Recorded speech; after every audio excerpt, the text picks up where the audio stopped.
Alex Cobb has been one of the best pitchers in baseball since the All-Star break, leading the big leagues with a 1.51 ERA. And tonight, Alex goes to the Hill at Fenway Park, facing Big Papi and the Boston Red Sox.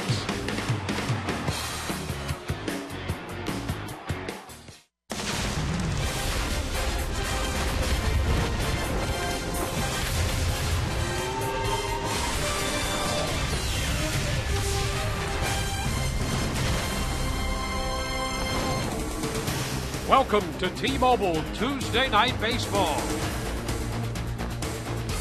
We welcome you to Boston, Massachusetts. It's a beautiful late September evening here. The temperature's 70 degrees, and oh, what a difference a year makes when these two clubs get together. The Rays and the Red Sox tonight, opening a 3-game series this time a year ago. The pressure was a little different. Both these clubs well out of the running, and they will meet for 3 here at Fenway beginning tonight. Dwayne Stats with Brian Anderson and BA. The one consolation, another great pitching matchup. It seems that any time Clay Buchholz pitches against the Rays, it's a challenge, and Alex Cobb on the hill for the Rays. Yeah, and let's start with Clay Buchholz. Since the beginning of the 2013 season, in 3 starts, the Rays are still looking for their first earned run off of Buchholz. That's how good he's been. That being said, I don't think the Rays have seen him any better than he was the last time out. August the 31st at Tropicana Field, 9 shutout innings, gave up just 3 hits. He did not walk anybody, which speaks to his location with his pitches that night. The fastball, the cutter, the curveball, they were all spot on. The Rays having trouble figuring him out. Alex Cobb, on the other hand, for the Rays, he is obviously their go-to pitcher and second to none since the All-Star break. And I mean that literally. That 1.51 earned run average leads Major League Baseball since the break. And the formula's been simple. Keep the ball on the ground, keep the ball in the yard, sprinkle in a few strikeouts. That's how Alex Cobb has been able to avoid the big inning and put up the big numbers. See his numbers against the Boston Red Sox here at Fenway in 3 starts, 2-1. Cobb looking for win number 10 tonight. And the Rays in the season series looking for their 10th win against the Red Sox. They are 9-7. Nick Franklin up from the minor leagues, and the Rays are going to get a good look at him over the next week, and they've been impressed with what they've seen from him so far, both at the plate and in the field at second base.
As we welcome you back to Fenway Park, Rays and the Red Sox kick off a 3-game series this evening.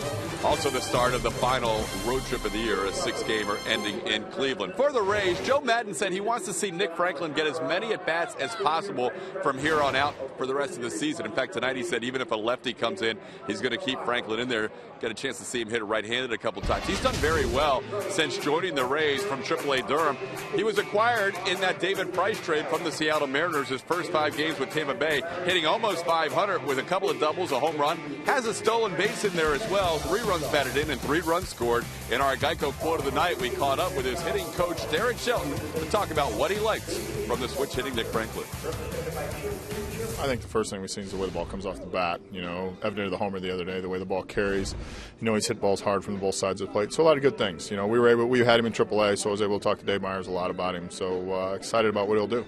And then with a guy like that, when you only see him for a short amount of time, then you go to the off season. Do you guys talk about some things before the off season, or is he at a place now where he's pretty much on his own program? No, we'll talk to him, just like we'll talk to anybody. Right. I mean, the fortunate thing with him is he lives in Orlando, so if it's a situation where, you know, there's something new we want to try, something we want to do, as we get into January and February, we can do it because of the proximity of where he's at. It's an easy drive. He's batting 6th in tonight's lineup. Joe Maddon's plan tomorrow is to hit him 5th behind Evan Longoria 3 and Will Myers 4. So we'll see plenty of Nick Franklin and the rest of the Rays as we get ready for baseball from Fenway Park right after this on Sun Sports.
We welcome you back to Fenway Park. Tonight, the Rays and the Red Sox opening their 3-game series. We'll take a look at the starting lineup presented by your Southern Ford dealers, with Ben ZOBRIST leading off, followed by David DeJesus, the DH, and Evan Longoria playing third and hitting third. James Loney clean up in front of Will Myers and Nick Franklin. Matt Joyce in the lineup in left. Yunel Escobar is at shortstop. And the catcher hitting ninth is Ryan Hanigan. Well, taking the mound tonight for the Boston Red Sox, right-hander Clay Buchholz, and for the Rays, maybe there is hope. Clay had been throwing the ball well, was on a nice 4-start stretch of throwing well, 3-0 with a 2-1-0, but his last start against the Pittsburgh Pirates, 4 innings, 6 hits, 5 runs, 4 of them earned. And he picked up a loss in that ball game, so maybe not as sharp as he has been, because the Rays, they only know him as sharp in the last couple of years. Yeah, and as we saw his numbers there, he is 8-9, but against the Rays, he pitches as if he's the latest 30-game winner. He has been outstanding in his performances against the Rays. Well, let's take a look at the Boston defense as it lines up behind Clay tonight, brought to you by Gold and Diamond Source. In the outfield, left to right, YOENIS, CESPEDES, RUSNEY, CASTILLO, and Jackie Bradley Jr. Across the infield, third to first, we have Garen Cecchini, Jameel Weeks, Mookie Betts, and Daniel Nava. Christian Vasquez will be behind the plate. And there's Cespedes out there in left field. He not only gives the Red Sox a potent right-handed bat behind David Ortiz, but we've all seen examples of his great throwing arm out there. He has 15 assists this year. Well, this Boston outfield, they have 36 outfield assists. You know, some of those, obviously, Cespedes came with Oakland, but this outfield, you know, teams have run on them, and, you know, they've been up to the challenge to the tune of 36 assists. Jackie Bradley Jr. over in right has 13. And here is Ben Zobrist. There's Bradley. He started the year. Red Sox were hopeful that he could be a big part of their club in center field following Ellsbury. He had some offensive issues. He's back from the minor leagues in right field tonight. And here is Ben Zobrist. First pitch of this game, chopped down to first, stays fair. Nava is going to make the play unassisted. First pitch of this game presented by Pinch-A-Penny, and it results in the first out. Well, and you would figure that the Rays offense is going to be aggressive against Buchholz because of how good he's been against them. And when you go back to that last start at the end of August, 9 shutout innings, 3 hits, no walks, 6 punch-outs, 98 pitches. He was as efficient as the Rays have seen him, so as not to fall behind early in the count, you'll see them pitches out over the plate going after. You lose David DeJesus. He's in there, 6 of 14 in his career against Buchholz. The first pitch is upstairs, a ball and no strikes.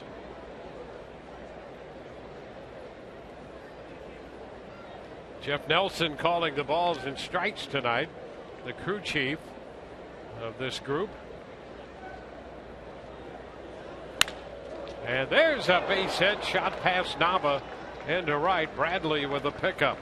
So DeJesus continues his hot hitting straight up against Buchholz. Could have used him last start. Here it is. Going to get a fastball out over the plate. 1-0 count. Had elevation to it. And you see right there, down at first base, Daniel Nava playing right on the line. That's a setup that you see late in ball games, late in close ball games. And Nava standing right on that line could not get to that shot by DeJesus.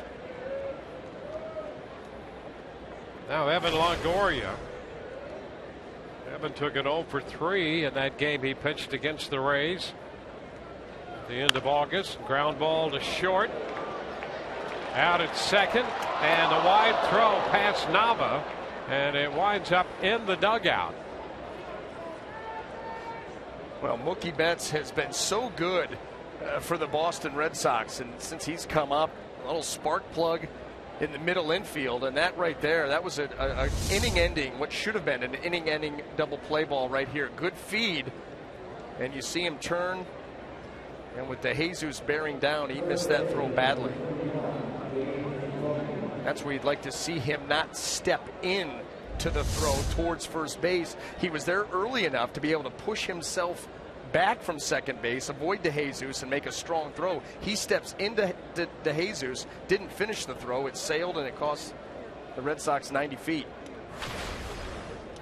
Here's James Loney. So Longoria On a fielder's choice and an error charged to the second baseman in scoring position, and Loney takes a strike.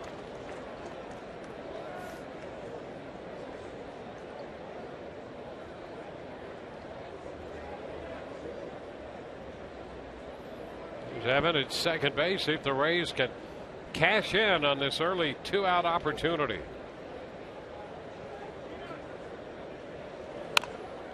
Tampa foul. So Loney's behind in the count. Starting the night hitting .289 and .307 against right-handed pitching. That's good enough for 8th in the American League against right-handers.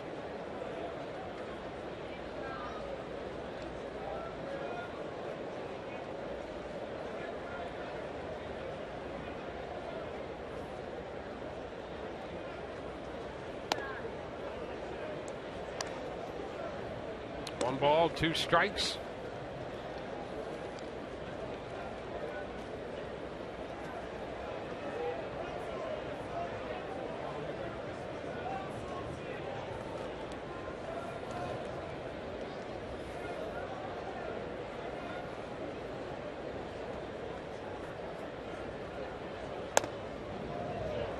Two and two.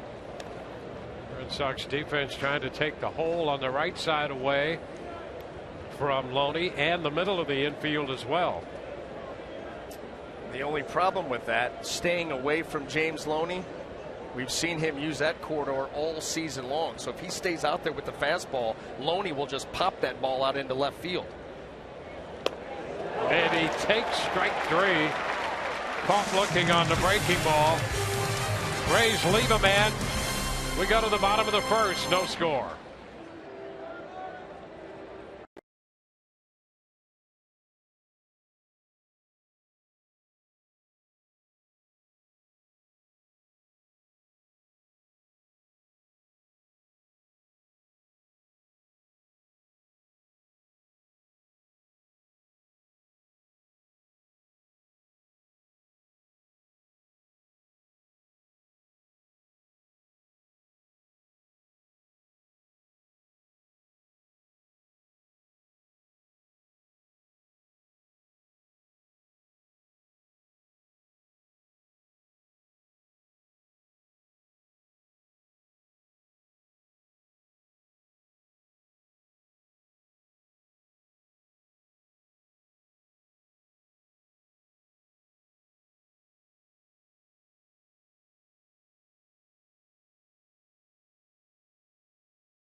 For the Boston Red Sox, presented by your Southern Ford dealers. Mookie Betts leads it off, followed by Jamal Weeks and then David Ortiz, the DH.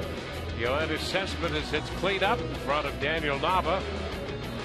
Tuesday, Castillo is in center field. He's hitting 6th. Number 7 hitter is Garen Cecchini. He's at 3rd with Christian Vasquez, the catcher, hitting 8th, and Jackie Bradley Jr. in right, hitting 9th. Well, for the Rays, Alex Cobb will be going up against the all-name team for the Boston Red Sox. You got some interesting names in that lineup, and Alex is making his 26th start of the season, looking to get double digits in the win column. That ERA, Sterling 2.82. But how about since the All-Star break? 1.51 earned run average, leads Major League Baseball. Yeah, and he's trying to get to 162 innings of work this year to officially qualify to be listed among the league leaders, and that would include the ERA battle. 1-0 the count to Mookie Betts. low, 2-0. Right now, Alex sits at 153 and a third innings. The most innings that he's ever thrown. Major league, minor league. It's a high for him already. You know, these teams 4th and 5th in the East as Cobb falls behind Bench 3-0. And you're looking for something to play for. And Cobb, that's one of the things he's pitching for. Absolutely. Is to accumulate innings and finish strong. There's a strike. 3-1. Just to be down here pitching at the end of the season. He figures to have this one and the final game of the regular season to go. Well, he needs 8 2/3, and you had better believe that. And he may not even state that, but yeah, he definitely wants to qualify for the, ERA where he's going to, come out in that race. But also wants to get to double digits in wins. Mm-hmm. You're sitting one away from that. You always want to get to double digits.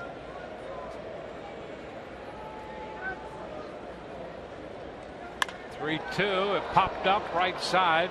Retreating is Loney from first and Franklin out from second. Nick Franklin makes the catch and Vance is out number 1. A nice comeback there by Alex to retire the leadoff man. And let's take a look at the Rays defense as it lines up tonight. Brought to you by Golden Diamond Source in the outfield left to right. We have Matt Joyce, Ben Zobrist, and Will Myers. Across the infield third to first, Evan Longoria, Yonel Escobar, Nick Franklin, and James Loney. Ryan Hannigan will be behind the plate. Well, if you were with us in the opening comments, you heard Todd Callis discussing Nick Franklin and relaying that Joe Madden wants to see him as much as possible here this final week of the season at bat and in the field. And what they've seen so far at second base, they really like. Good footwork. There's Weeks, and the pitch is high to him, 1-0. Trying to get a jump on next year, and you've got a shiny new toy. Comes over in a trade, get some time down in the minor leagues. He finished up strong for Durham in the playoffs. So you bring him up here on a high note, and absolutely, you run him out there, see what you got. Time will tell. There's a strike to Weeks, but potentially they could have a guy who can man second base and have some pop as well.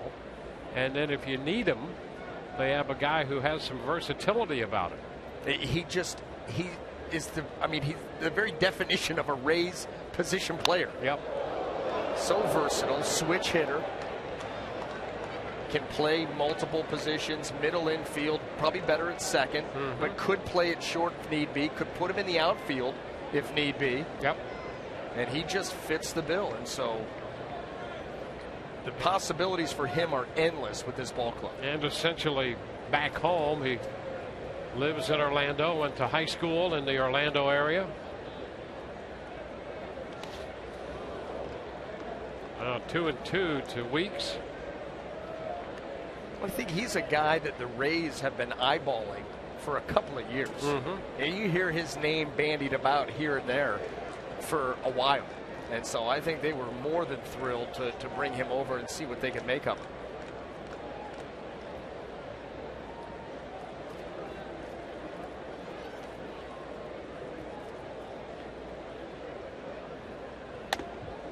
And Weeks takes the fastball a bit close, full count. Weeks last moment insertion into this lineup. Xander Bogaerts originally in the lineup and came up with a stiff neck.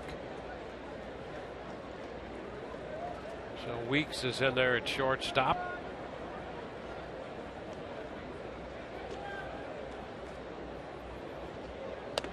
And ball 4. Cobb, who fell behind Bench 3-0, came back to get him and now walks Weeks.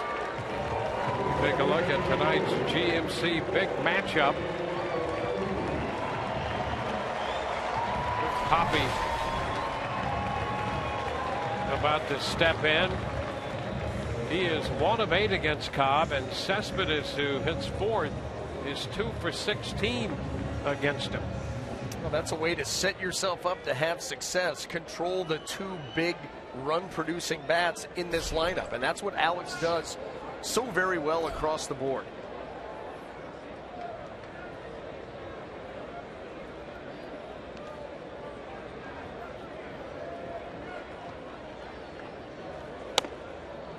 Fastball high. 1-0. Right now, Alex struggling a little bit with that command. You know, he came back and he got Betts after falling behind 3-0 that you mentioned, Dwayne, but then the walk to Weeks and the fastball up and away to David Ortiz. Mechanically just a little out of sync right now.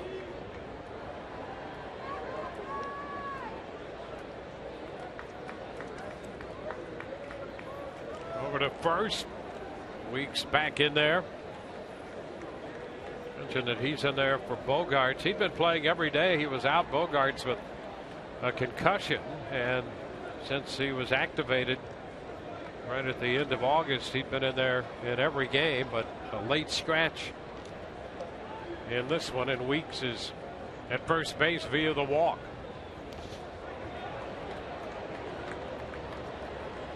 (2-0) the count on Ortiz taking. The only thing that would make David Ortiz turn around there in a 1-0 count is if he already recognizes that right now Alex Cobb is not right mechanically.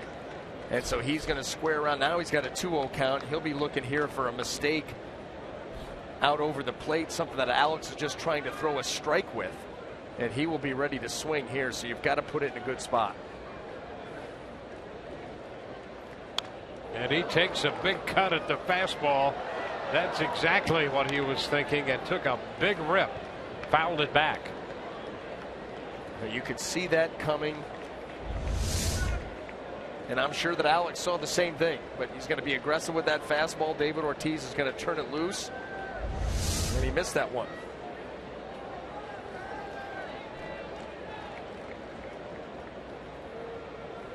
.35 home runs for Ortiz, 104 runs batted in.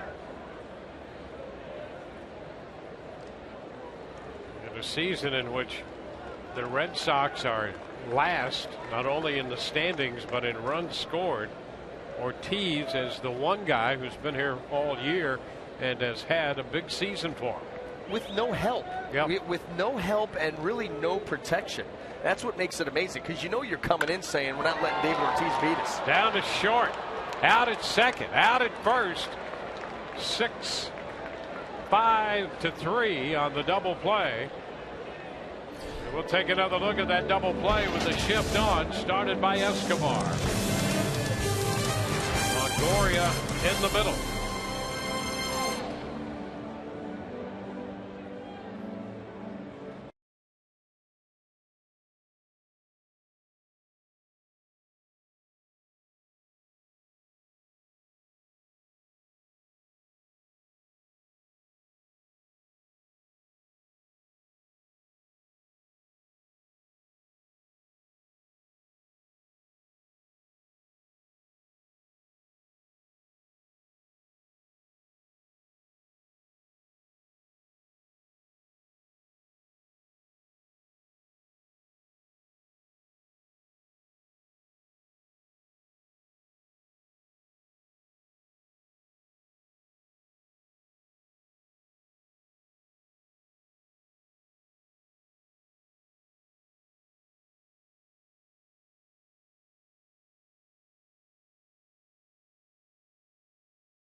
Brought to you by Toyota.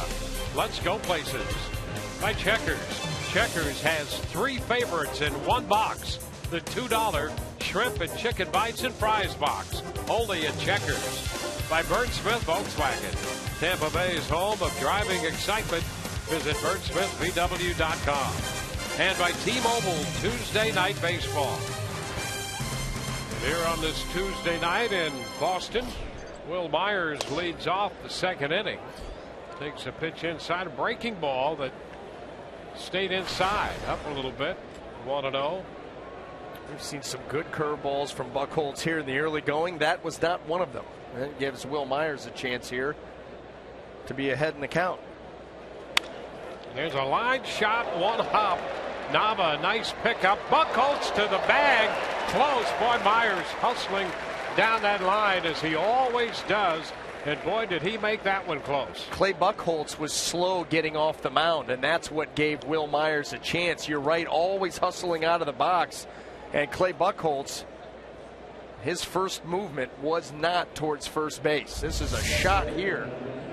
We see Nava at the very end leading Clay Buchholz, and he's lucky to get him. Here's that jump. Not much of one. Late start. You know, a ball hit like that, you might assume that it's going to wind up in right field. It was hit so sharply, but Nava made a nice play on it. There's Nick Franklin. He takes the ball. Franklin 6 of 13 since coming to the Rays overall. If you factor in some time with Seattle earlier, he's hitting 200 at the big league level this year. Home run and 3 runs batted in with a couple doubles. That's in 5 games with the Rays.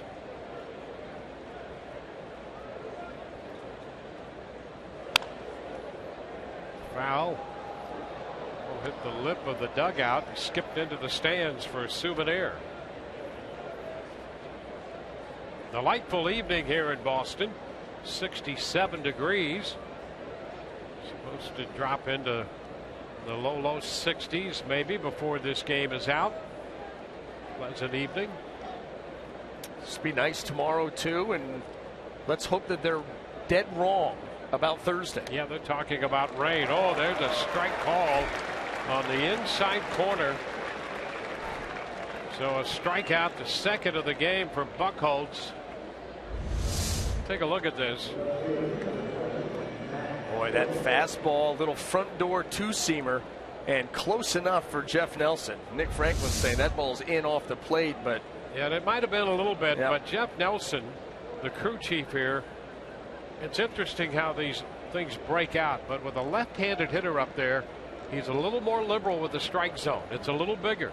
With a right-handed hitter, it tends not to be quite so large. And so that's a strike to the left-handed hitting Franklin. Isn't that odd? You know, I know we talked about that a little bit before the game about how one umpire can have 2 different strike zones depending on the hitter at the plate. Is he right-handed or left-handed? And what I found out, just trying to keep track of that, it happens more often than you would think. You would think, well, they're pretty consistent. They're either going to be a little bigger zone or maybe a little tighter zone. Breaking ball in there for a strike. And through the course of this year, what we found is it does make a difference more times than you might think in regard to the same umpires to whether the hitter is hitting on the left side or the right side. By the way, for our sales staff back in South Florida, I smell a potential sponsorship here. The Dwayne Stats setting up of the umpires strike zone sponsorship brought to you by whoever. And then there you go. Wow. Because it is interesting. Well, it impacts the game. I mean, if you're a hitter or certainly if you're a pitcher, it's useful information to know who's behind the plate all the way around. I remember when I was pitching for the Diamondbacks, Curt Schilling always wanted to know who the umpire was because he had his own scouting reports on these umpires. And some umpires against a right-handed hitter doesn't like to call the fastball in. So Curt would say, listen, if I get into a spot where it's full count, that may be the right pitch. But if that guy's not going to call it, why am I going to throw it? And I want to know that beforehand. Makes perfectly good sense to me. Full count here on Matt Joyce. And there's a strike on the inside corner. says Jeff Nelson. Back-to-back strikeouts in there. 3 in the game already for Buchholz. We go to the bottom of the second. No score.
From Fenway, it's time now for you to tweet your photo using hashtag #SunsportsFanPhoto for a chance to have it shown in an upcoming game broadcast brought to you by AT&T.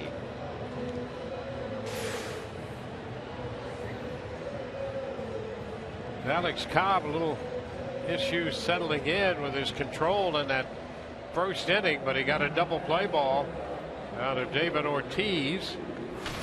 So he'll face the cleanup hitter, YOENIS CESPEDES, to lead it off. Daniel Nava will hit second, and then RUSNEY Castillo, the center fielder, will bat third. Yeah, let's hope that he smooths things out here rather quickly, because it looks like Clay Buchholz is up to his old tricks again. Sure does.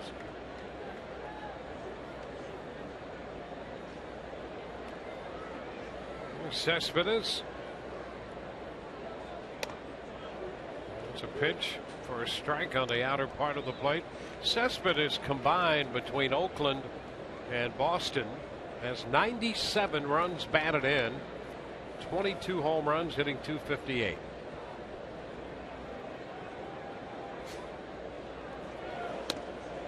And there's a big cut. That's what he does. He swings as if he means it up there. And the production shows that. That swing shows that. I mean, he's up there with mean, nasty intentions. He gets to come over here in a trade to the Boston Red Sox. Sees the short porch out in left. Thinking about what he can do with that for a full season. And a cut and a miss. He's out on strikes. First strikeout of the night for Alex Cobb. Keeping the ball down in the zone, working ahead, keeping the ball down. That is Alex Cobb's formula. By doing that, he will pick up some strikeouts. He'll get a ton of ground balls. He does a great job of keeping the ball in the yard. He's given up 1 home run since the All-Star break, and he's gone a span of 11 starts without having given one up.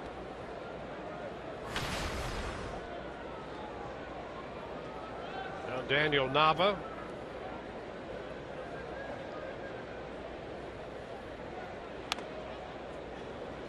Strike one. Nava playing first base. It's 5 hits and 19 at bats in his career against Alex, including a double. Most of his damage comes from the left side. A little over 290 left-handed this year.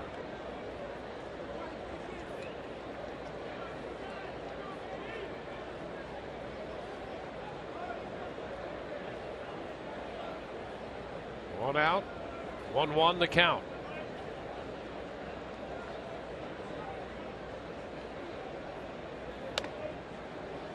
Way high, 2-1. Alex coming off Wednesday's outing against the Yankees and a 3-2 loss in that one. Finally gave up more than 2 runs in a game.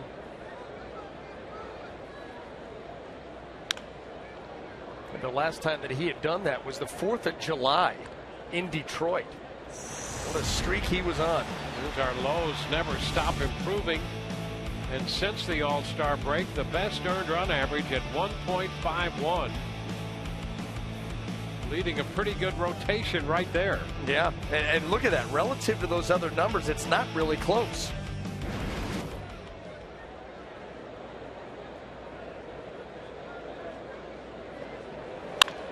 Ground ball. Franklin has to go back to get it. Throw to first. Not in time. Franklin got there, stopped it, but left the ball behind him. Joe Maddon out of the Rays dugout. Yeah, and you know what? It wasn't even close. So I think he's going to be heading back to that dugout very quickly. In fact, I doubt he gets across the third base line.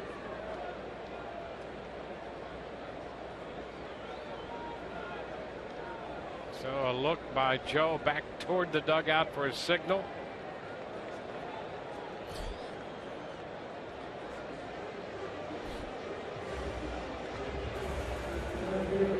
So Nava is aboard. Daniel Nava could have made that swing in his favor even more if he would have hit the front of the bag. He ended up going to the middle of the bag, still beat it out. I think Franklin not able to come up with that ground ball. So an error putting Nava aboard.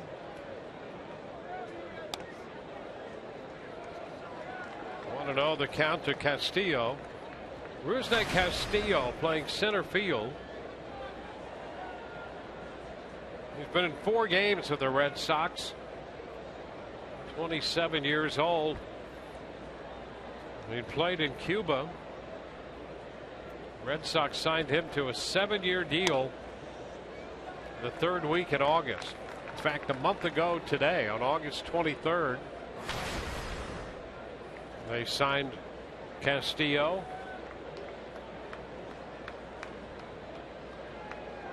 He's ahead in the count, 2-0.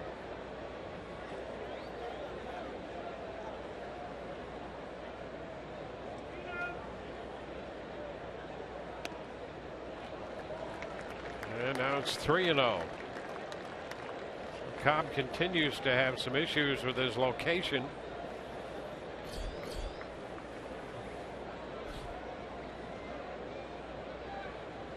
Runner at first, Nava. Castillo at the plate.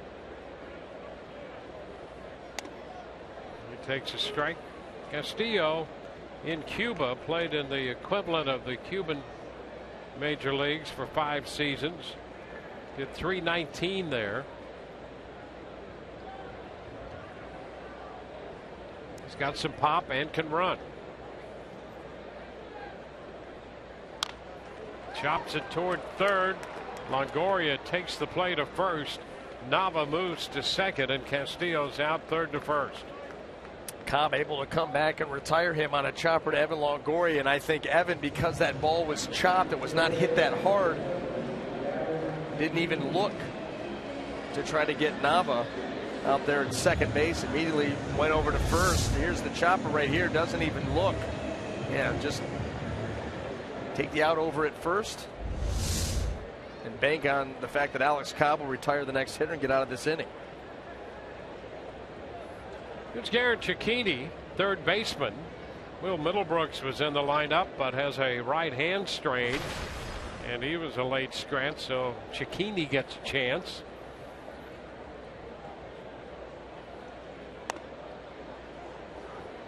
Which is a strike. He was up from Pawtucket a week ago. It's his 3rd major league stint with the Red Sox.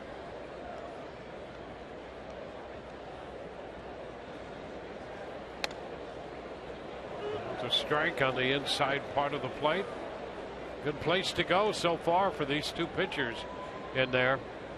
Well, we've seen a couple of strikeouts looking with Buchholz on the front door two-seamer. Alex Cobb can do the same thing. He's got a lot of different ways to try to put you away now that he's up 0-2, and he is outstanding with 2 strikes. Don't stand much of a chance. Liner into right. That ball is caught by Myers. Diving catch by Will coming in on that line drive. Started to sink on him. Had to dive for it, and he comes up with the 3rd out. Here's another look. We're through 2, no score.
Defensive play out there by Will Myers to end the 2nd inning. Boy, he saves a run from going on the board, and if that ball gets by him, Cecchini may still be running. What a play. Good jump. Dove just at the right time and made a heck of a play to preserve this 0-0 ball game. Yadiel Escobar will open the 3rd inning. The pitch is a strike to Escobar. So a couple of scoreless innings here for Alex Cobb tonight. That's 76 1/3 innings he's gone without allowing a home run, and that's a club record. He already had the starters club record. Base hit into center for Escobar. Jake McGee set the club record with 76 consecutive innings, and that was snapped earlier this month. And now Alex Cobb has gone 76 1/3 without allowing a home run. Yeah, I'll tell you what, you look at Alex Cobb's numbers and you start to break them down and you understand why they are so good. He's only given up 29 extra base hits in 155 1/3 innings. You mentioned the streak without giving up home runs. He gets a lot of ground balls, gives up a lot of singles. As far as his hits go, a lot of strikeouts. He stays out of the big inning, and that's why you see that ERA at 2.82 coming in and 1.51 since the break. And you see him at times get behind, but he has the capability to get himself back into the count and get a good result even when he falls behind so often. Such a competitor, and not afraid to go to any of his pitches in just about any count.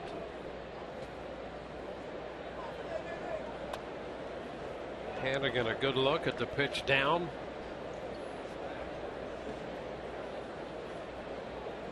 Rays with a couple hits. Jesus had one in the 1st. Now Escobar in the 3rd inning.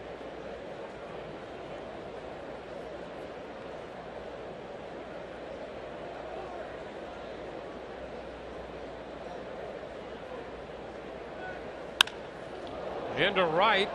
Bradley's going to have to go back. Makes the catch off to his left. And Hanigan's the first out. And that was not by design. I mean, right field here, right down the line, the pesky pole is short. Boy, oh boy, immediately it plays very large out there. Jackie Bradley Jr. able to flag that down, but it was not the prettiest of catches by the Boston right fielder. Well, the hopes for Jackie Bradley Jr. were so high coming into spring training, struggled in spring training, and allowed Grady Sizemore to come out and kind of win that center field job for a short time. And then Jackie Bradley Jr. took over and just did not pan out like Boston had envisioned. There's been Zobrist to pitch in the dirt. Skips by Vasquez, and Escobar moves into scoring position on the wild pitch. 7 wild pitches assessed to Buchholz this year. Vasquez no chance on this one. No, it just got right. You know, he had an idea of trying to get out there. That ball's going to bounce back just a hair, and it got up over the glove and right in that right armpit. Shot right through there.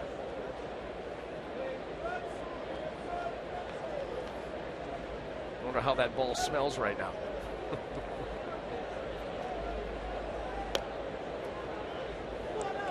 2-0. I mean, the question is, did he musk up before the game? How about this? Buchholz 4-11 the opposition with men in scoring position. Has not been the case against the Rays. And it's 3-0 now on Ben Zobrist. And the main reason for that is because the Rays aren't able to get into scoring position against Buchholz. And I'll tell you, the Rays have had plenty of opportunities this year. Boy. They put men on base and they've gotten them into scoring position. Have not been able to get them home with the frequency that requires them to be competitive. One of the categories you do not want to lead Major League Baseball in is runners left on base. Opportunities gone by the wayside. And you know, when the Rays got hot for that stretch, they were cashing in on opportunities. They were scoring runs. And that has been the challenge. It's been the challenge all over baseball, but certainly for the Rays, specifically speaking this year, that's been the difference. There's a liner into left. Base hit. Cespedes with a pickup. Escobar heads to the plate. He's going to be out there and safe at second. Zobrist hustling his way back into scoring position. Escobar is out at the plate and still down. He was awkward coming into home plate. Wasn't really a slide. Didn't really go in standing up. It was just an awkward finish to this play right here for Yunel Escobar. Boy, Cespedes, you mentioned it early, Dwayne. That throwing arm of his, he's got a cannon, and this was a perfect throw, but watch Escobar at the end. Almost like he wanted to come to a stop right here and make a move. Didn't slide and just collapsed.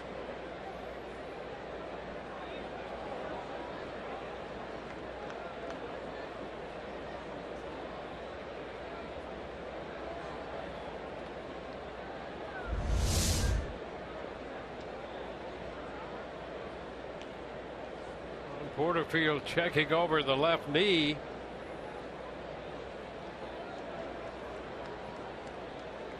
Escobar thrown out at the plate. You know, the other thing about Cespedes, not only does he have a strong arm, but he wastes no time at all unloading the throw. He's got the perfect combination for an outfielder, and that is, like you said, quick release, accurate, strong arm.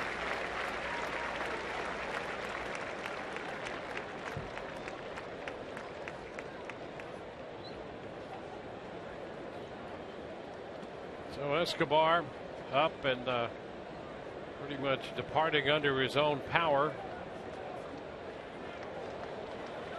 So Zobrist with the base hit to left.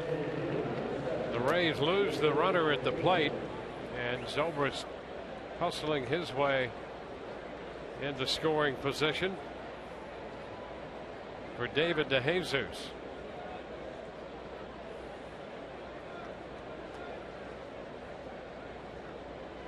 Might be the guy that you want up at the plate too. What now? 7 out of 15. Yep, with his history against Buchholz, he had a base hit his first time up. Buchholz starts him with a breaking ball. Strike one. Rays were that close to getting the first earned run off of Buchholz since the beginning of 2013. In a microcosm, isn't that the Rays season right there? That's how frustrating the offense has been for the Rays. They're 14th in the league in runs scored. The Red Sox are 15th. A race that no one wants to win. Not the race that these two teams thought that they would be in September, the final week of the season when it all began. You have the Red Sox coming off that great season the year before, the unbelievable turnaround for them.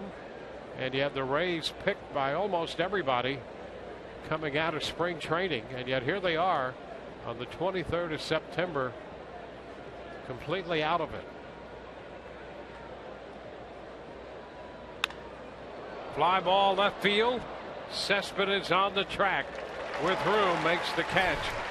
2 hits for the Rays, no runs, a man left. And we're headed into the bottom half of the third. Cespedes uncorking the throw to get Escobar at the plate, denying the Rays the run. We are scoreless.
ZOBRIST, who started the night in center field, coming in to play shortstop, replacing Escobar.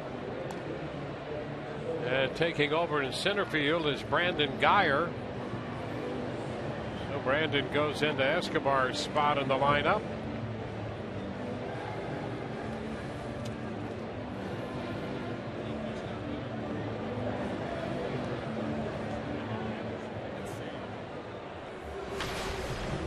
We got to the bottom of the third. Christian Vasquez, the catcher for Boston, will lead off. Bradley next, and then Betts.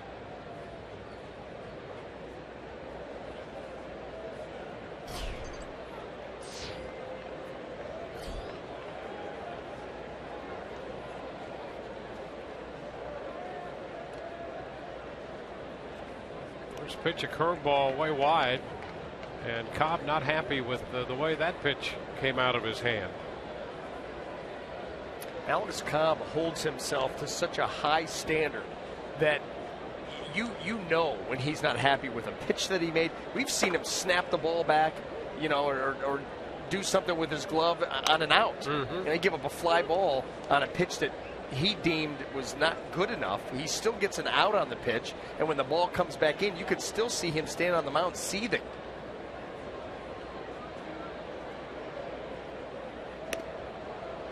One and two. Well, you really like to see that in a guy. You know, he doesn't make a big deal out of it. He's not overly demonstrative. But when you see him pitch regularly, you start to read those things about him.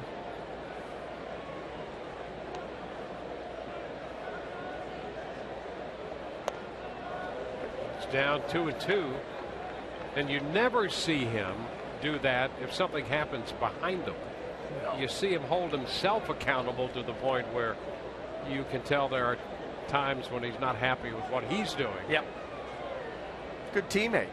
He understands, you know, the guys behind him, they're working hard, and he's not going to show anybody up from out there on the mound. However, if he feels like he misses a pitch, like you said, he's going to hold himself accountable. And where he's smart is he realizes, okay, that 3-1 fastball that I threw, or the 1-2 fastball that I threw out over the plate that was too hittable, the guy popped up. I got away with that this time. I probably won't get away with it next time. That's why you see him angry about that. Yep. And he walks Vasquez. The leadoff hitter is on. Second walk of the night given up. Working his way through this lineup for the first time. And he won't be happy about that. No. The leadoff walk to the bottom of the order. A bad way to start off any inning. And Alex Cobb, you know, we've seen him struggle with some hitters in his command tonight. And then we've seen him just absolutely dotting up and spot on others. So right now it's been a little mix and match here for Alex these first few innings. Well, that's the one thing, too, that you love about Alex is even when the stuff isn't always there or the command isn't, he finds a way. He finds a way. He figures out a way to keep a team off the board. Jackie Bradley Jr. comes after the fastball, fouling it back, strike one. Yeah, he's a guy out there, you know, some pitchers, if you see them struggle with their command, manager might be ready to go out and find somebody new. Yeah. Not so with Cobb. He's out there trying to figure out a way to get it done. Yep, and he does. And he's done it enough to where you don't feel that Jim Hickey has to be preemptive and come out there and try to get out in front of something. They know that Alex, they've seen it enough, or he's a good enough pitching coach on his own out there to be able to find a way to get through that inning and then try to make an adjustment. And sometimes make an adjustment mid-inning. That's the key to being a very good pitcher. You don't have your pitching coach out there in your hip pocket all the time. You've got to be your number one coach. Ground ball foul. Yeah, he's the kind of guy who takes pride in that. He wants to be able to self-correct, to read the situation, know where he is. And guys, he's not going to make a big deal of that either. But that is a point of pride and self-respect, to be able to do that yourself and not need the pitching coach to come out there. 2-2 now.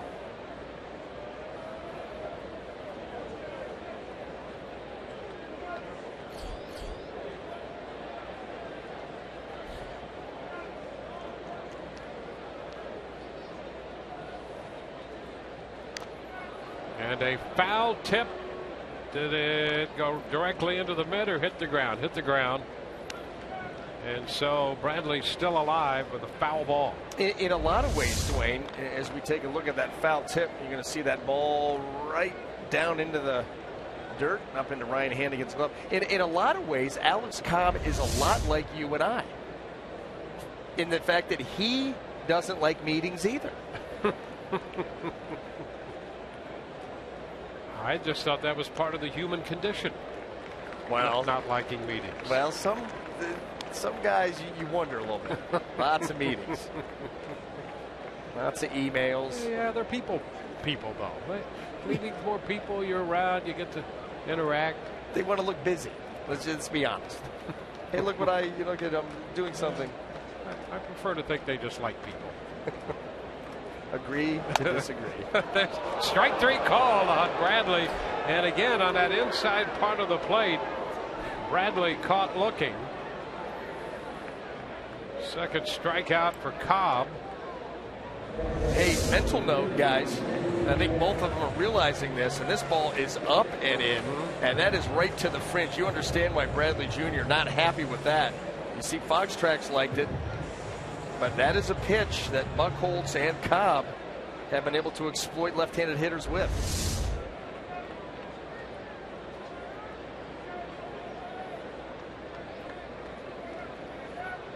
Mookie Betts, top of the order.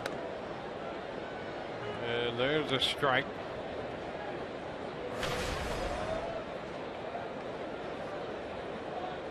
Betts popped out his first time. Cobb fell behind him 3-0, came back full and got him on a pop-up.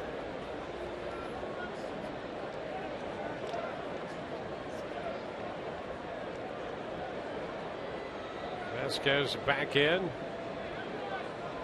Betts was impressive when the Rays saw the Red Sox at the Trop in August and start the month of September.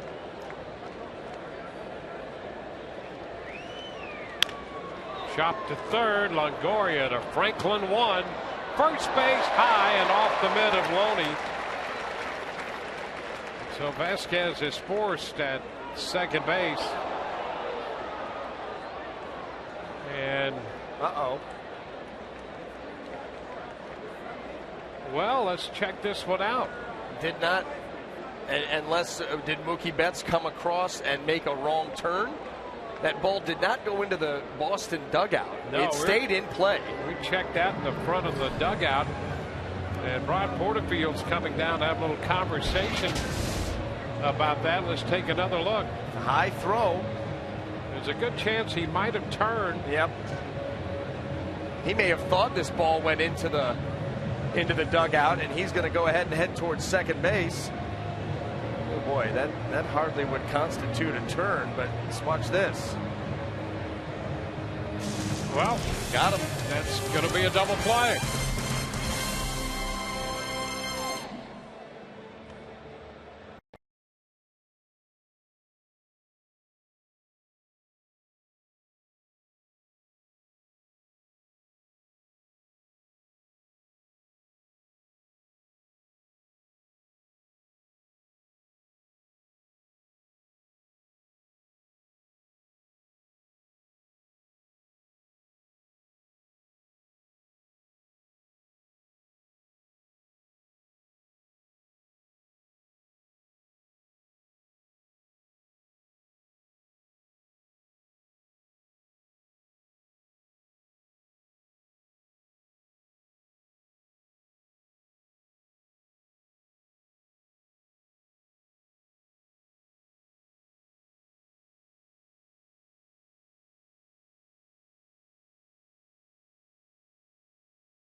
Fourth inning, well, there wasn't much of a move there by Betts. We'll take another look. Well, the throw here gets away from James Loney. There's the move. That right there apparently was enough. Ryan Hanigan going to throw, tag, out. Wow. You don't see that much, and particularly when there wasn't much of a move beyond just that little, almost like that wasn't even a good fake. No. Yeah, if you were coaching football or basketball and that was the best fake a guy could give you, you'd chew him out on the bench. That's it. That's no effort. But I'm going to tell you what, two things in that play kind of hidden with that weird ending. Number one, the throw by Franklin. Mishandled the ground ball early in the game. The high throw there, hard to get it out of the range of Loney. Something to keep your eye on, his defense here tonight. The base hit by Longoria. The Rays had been impressed with his defensive work, but a couple of little shaky moves so far tonight. And the second thing, how about the heads-up play of Hannigan and Loney? Hey, you know what? Let's take a shot here. They could have just let that go. Hannigan flipped it out there. Loney applied the tag, and guess what? Got us through an inning. Got the call from John Tumpain down there at first. He's got plans tonight. Let's go. Keep it moving, boys. Where were you in April? James Loney. It's a foul right back to the left of the screen. Back into the stands. That's a strike.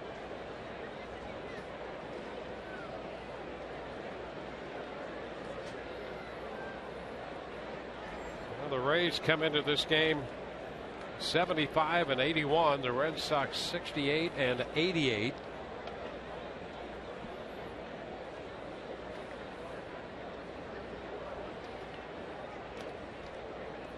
One and one. I got a question for you, Dwayne. Do you remember that? You remember the broadcast that we did about how to score a ball game? How you and Todd had the whiteboard and everything else. So how do you score that play to end the previous inning? Well, you've got to get Hannigan involved, so it's got to be a 2-3 after the fielder's choice. Yeah, it's a 5-4 on a force that we saw, and then the runner's out 2-3. Take a look. Ball rolled over right here to Evan Longoria, 5-4 off the glove of 3 to 2. Back to 3. Yeah, boom. There you go. Just your typical 5-4-3-2-3. Yeah. Pitch is high.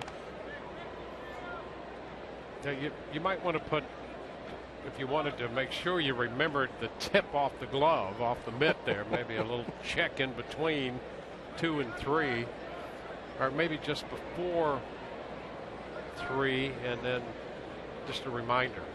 You got to see my scorebook right now. I'm finger painting at this point.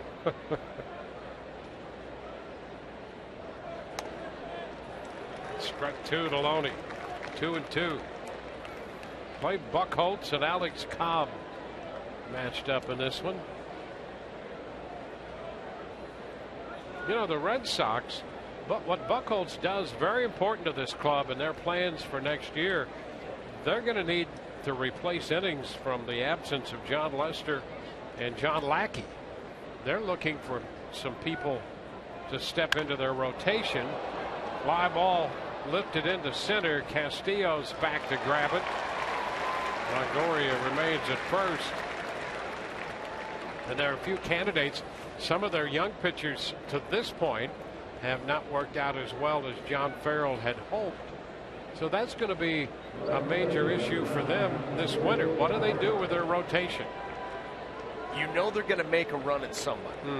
You know, you start thinking James Shields. You start thinking about, do they make another run at John Lester? So they're going to go out and sign somebody. There's no doubt. But you're right. The youngsters, Ronaldo, we're going to see him tomorrow night. Is he the answer? Don't know. Alan Webster got him in a, you know, he was one of the younger pitchers coming over in the big trade with the Dodgers. Yeah, he's been inconsistent. Very inconsistent. Ruby De La Rosa, on the other hand, I think of the three that we've seen, he looks the most ready to go out and be more consistent and dominant. And they shut him down this year because of innings in terms of starting. They say he might get a little run out of the bullpen, but they are hoping that he continues to progress and step forward. But you're right. You know, there's a possibility Shields, Justin Masterson might be a guy. Oh, yeah. Homecoming.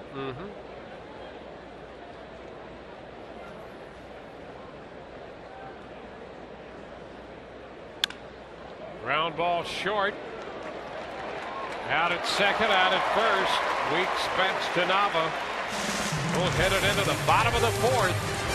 No score in this one in Boston.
Rays fans looking on here in Boston, and we thank Rays fans for another fun season of Rays baseball. Glad you enjoyed the new additions, and this year including the porch and center field and the Rays flex packs.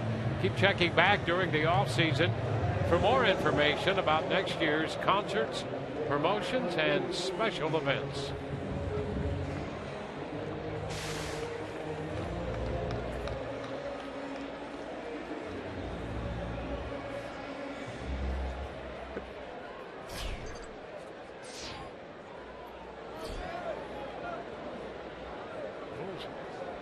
Weeks to lead it off. Pitch is high. 1 ball and no strikes.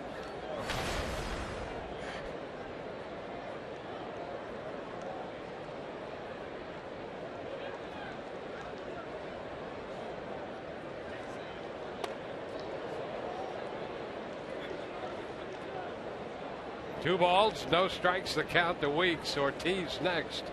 And then Cespedes. Sights and sounds of Fenway Park. What a place. Yeah. It's entertaining just being here. How true.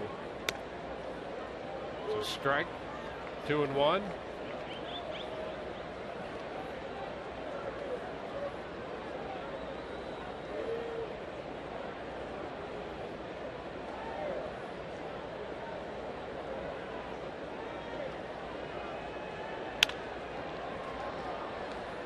Franklin up for this one at second, and Weeks is the first out.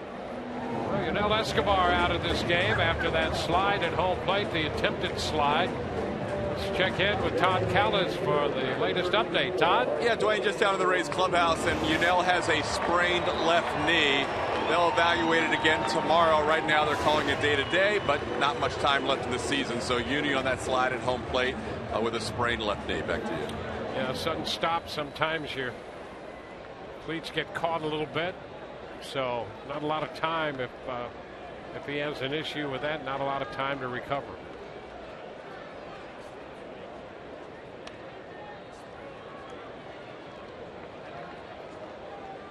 David Ortiz takes a pitch inside, 1-0.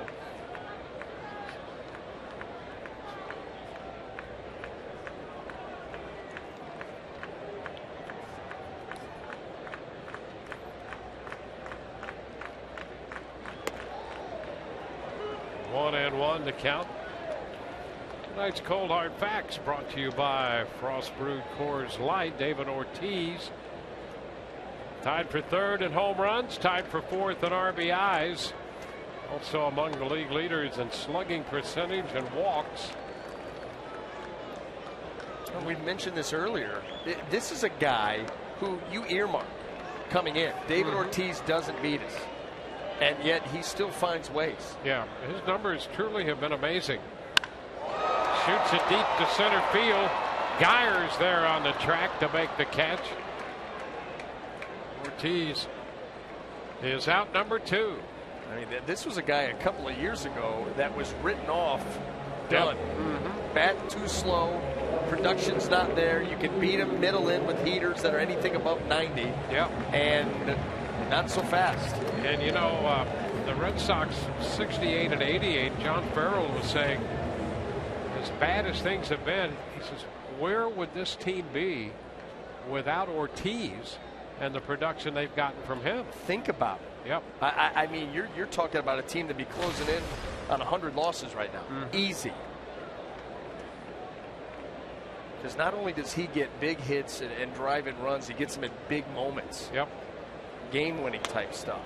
Cespedes pitches to strike out. You look at Ortiz, and the proof of that is you look at his batting average, hitting a little over 260, but 20-plus points higher with men in scoring position.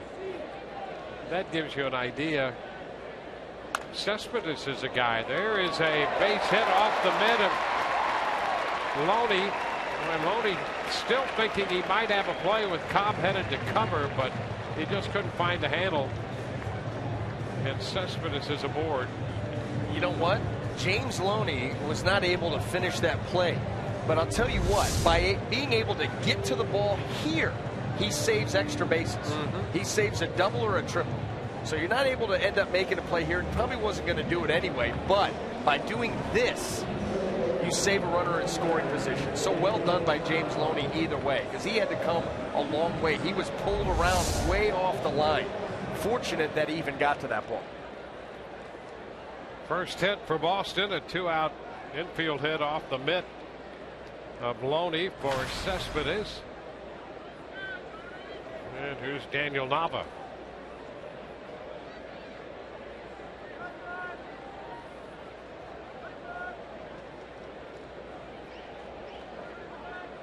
Nava reached on Franklin's error in the second inning.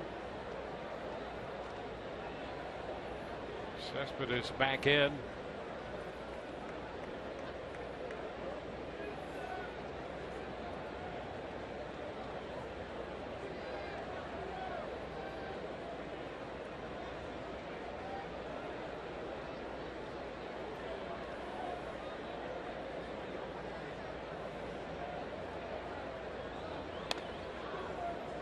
A strike.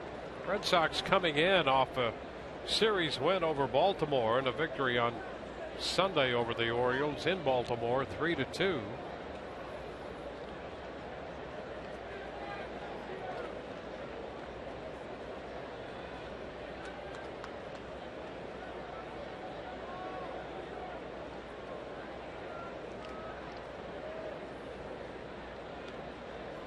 They finished the year 37 and 44 on the road, and they are 31 and 44 at home. So they've had their home struggles as well. One strike count on Daniel Nava.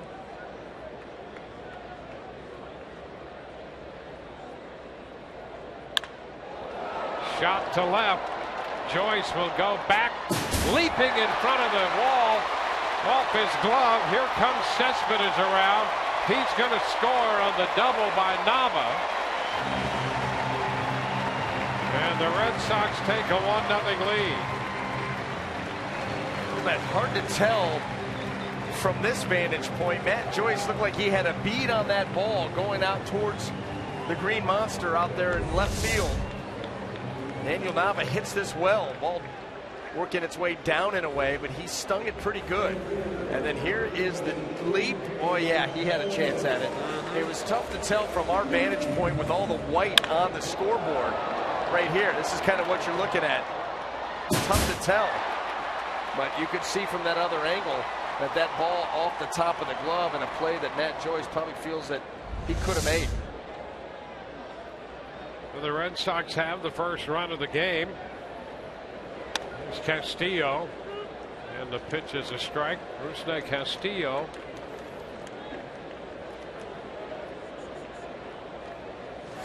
Castillo out of Cuba, technically became a resident of Haiti and then signed with the Red Sox in August. Cut and a miss. 0-2.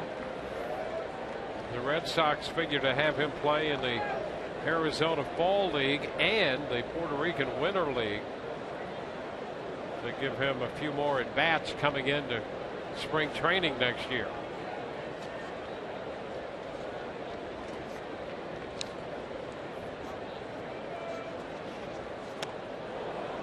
And a cut and a miss.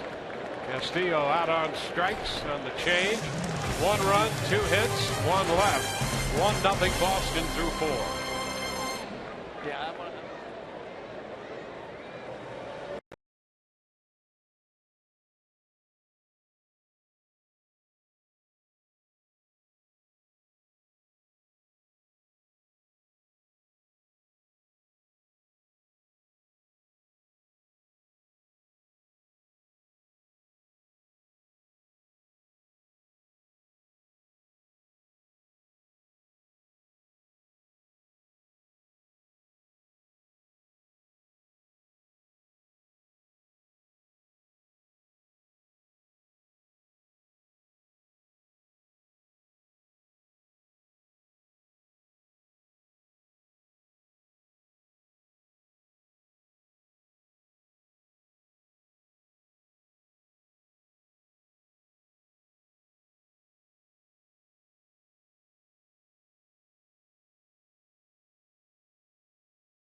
Bluebell Ice Cream by Nissan. Choose Nissan today for great offers on our most exciting lineup ever. Shop ChooseNissan.com. And by Tampa Bay Radiation Oncology. When cancer strikes, strike back with CyberKnife. Available exclusively at Tampa Bay Radiation Oncology.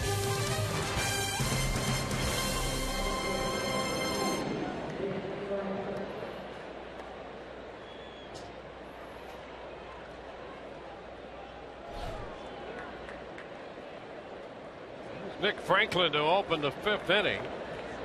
Franklin, Joyce, and Escobar. Actually, Geyer in Escobar's spot due to hit third. The pitch is high to Franklin as he's shortened on the bat. Cicchini in a little bit at third base.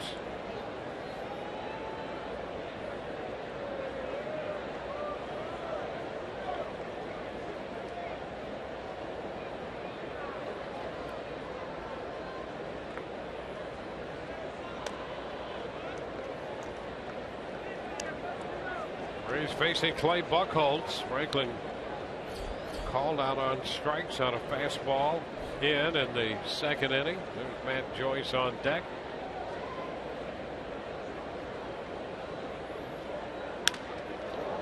It's been shot toward right center, and Bradley's there.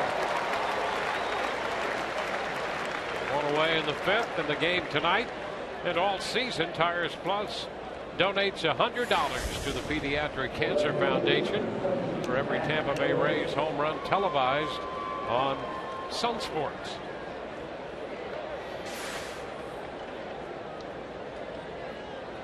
Red Sox employ the shift for Matt Joyce. They leave Weeks alone on the left side of the infield. It's Betts out there in shallow right. Cicchini moves from third to play what would be the normal second base spot. The chopper headed toward the middle. Cicchini gets there but cannot make a play. Boy, he covered a lot of ground to get out there and stop that ball. Was looking toward first, but no chance to unload that, and Joyce has a hit. Who was that? Take a look at Cicchini. You like that name, don't you? Yeah. I know, and you say it well. There he is. And look at Matt Joyce, just finding the one open spot. Great effort by Cicchini, but no play to be made. I hope he makes it, because there's been a void in Major League Baseball since the retirement of Wayne Krenchicki. So we've got Cicchini now on the verge maybe of starting his Major League career. Just hasn't been the same with no Krenchicki. So now we've got a Cicchini. Here's Geyer. Pitch low and outside, 1-0. First plate appearance here for Geyer.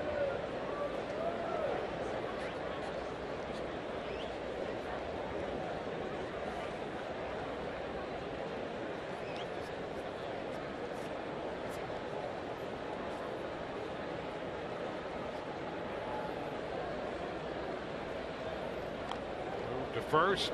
Joyce is back in.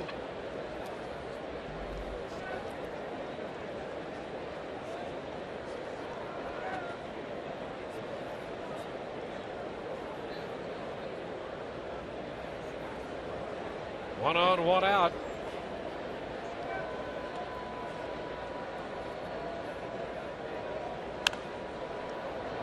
Foul back. You can see Geyer trying to wait back on that curveball. You know, Brandon Geyer has shown a pretty good approach at the plate. You know what I mean? Yep. I mean, he really has. We talked about it all season long. Difficult at the beginning of the season, getting used to his role, which was not to be an everyday player. Settled in, started to become productive. And I think more of that had to do with his mind. And he said, you know what, if this is who I am, let me be the best at what I am doing right now. Yeah, you have to appreciate the effort. Yep. Without question, he's been fun. Shortens on that pitch, takes it in. Tough to bunt that one. 2-1. Well, we've seen that become part of his game too. Bunt for a hit, lay down a bunt to move a runner. He forces a third baseman to honor that ability, and he's got Cicchini right down there playing even with the bag. Yes, he does. There's Cicchini. Lake Charles, Louisiana. Long line of Cicchinis over there in Lake Charles. 2-1 the count. Ever read any James Fenimore Cooper? The Stream of Consciousness. If there were no pictures, probably not. Runner takes off, cut to miss.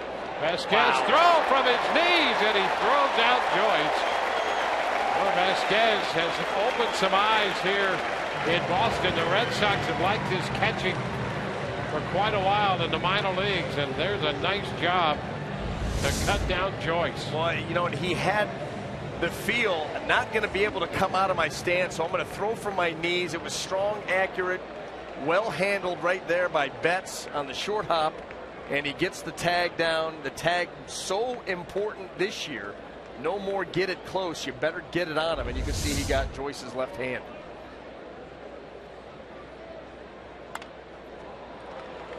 High fly ball, short center.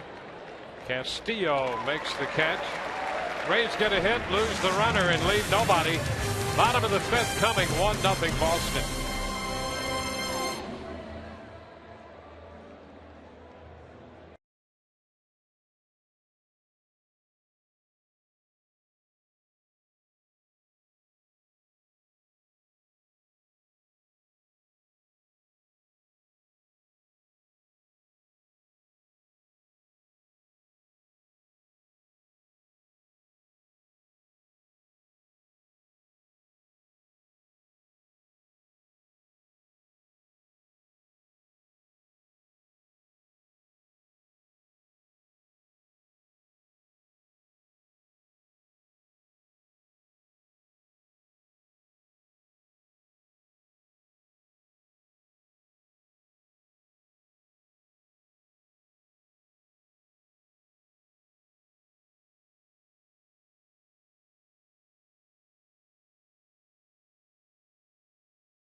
When the Rays were trying to figure out the rotation all the way to the end of the season, Alex Cobb said he wanted to pitch this first and last game of the road trip, and here's what he's looking forward to in these final 2 starts. I can respond the same, I can recover the same, and go back out there and try to work deep into games and put together strong performances into September, which means so much. You don't like to value one start from the other being more important, but I definitely think those September starts mean a little bit more, and just the fact that those are not so much this year, but they're usually the pressure starts where you need to bring your A game and be on top of everything. Certainly was last year in Cleveland, guys, when he played the Indians in the wild card game and pitched the Rays into the series against Boston. The other thing you guys were talking about earlier with his innings being up, he obviously wanted to qualify with the 162, but he said the further I can go this year with my innings, the better off I am for next year, as the Rays always have that little 20% gauge in the next season. So he wants to end in the mid 160s if he can. Back to you. Yeah, you're right about that, and that's something that is very important to Alex Cobb. He wants as many innings as he can get. Pitches to Garen Cecchini here with the count 2-1. Well, the benchmark coming into a season, every starting pitcher wants 200. That's the bottom line. You figure you get 32, 33 starts, pitch 200 innings, you're pitching deeper into most games, and all the other numbers typically will then take care of themselves. And so that's exactly right. Alex Cobb not going to get that opportunity with the injury that he had, the oblique earlier this year, to get to 200. But you can see, this is a guy that since the beginning of 2013, Alex Cobb is 20-11 with a 2.79 in 47 games started. And he averages 6 1/3 innings a start. You do that over 32, 33 starts, you're right there knocking on that door at 200. And if he could get, and we figure he will, enough innings to qualify in the ERA race, right now he would be 6th in the American League in earned run average. And he speaks of September starts. His 2 months, how about this, of lowest ERA over the course of his career. High fly ball by Cecchini to the track. That'll stay in, and it's caught by Myers on the 3-2 pitch. Cecchini, by the way, finished hot this year at AAA. He had almost 360 over the last month he spent there. And the Red Sox are going to take a long look at Cecchini. Long fly ball there for the first out of the inning. And they should, because they're going to have to remake this team. Some of the youngsters that they counted on this year did not come through. Doesn't mean they won't in the future. But they're going to give everybody a fair shake and try to put this thing back together. Pitch to Vasquez inside. One of the things about their lineup, they're a little heavy right-handed, heavier than they would like to be there. So Cecchini, if he can give them some pop from the left side, he might work his way in there. 1 out. Vasquez fouls it back.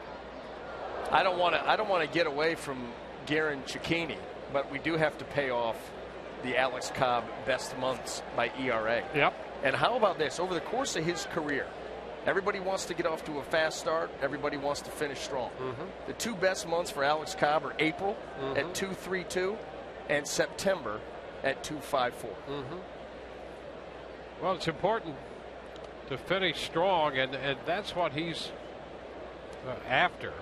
And it's not altogether surprising, going back to his makeup and his self-policing on the mound, and the fact that he will hold himself accountable, that he would finish strong, because he wants to be able to pitch in big games late in the year. There is nothing more exciting than the crisp in the air and going out there in a meaningful game in September, looking to pitch your way into meaningful games in October and then late October. There's just nothing like it. And Alex Cobb has had a taste and wants more. Well, I think we heard from him on that report from Todd. Here you are out of the race. These could be just games that you're playing out the string. But he has found a way. There's a base hit right back into center field. He's found a way to make these last two starts for him very meaningful. Yeah, and you get the feeling with Alex that if he was playing wiffle ball in the backyard, he'd make it somehow a meaningful start. But you're right. Now watch this reaction here by Alex Cobb. Obviously remembering the line drive that was hit back and hit him in the head. And obviously still that reaction right there, that ball well above him. But I'm going to tell you something, that line drive starts right back at you. And you can see what his first reaction was. Get down. Been there once, don't want to go there again. No way. Nice stop by Hannigan on the first pitch to Bradley Jr.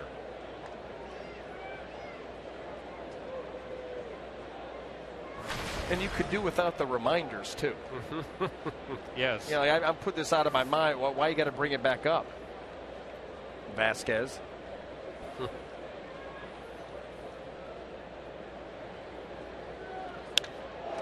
Fly ball pulled into right. Myers on the run, angling, and he makes the catch.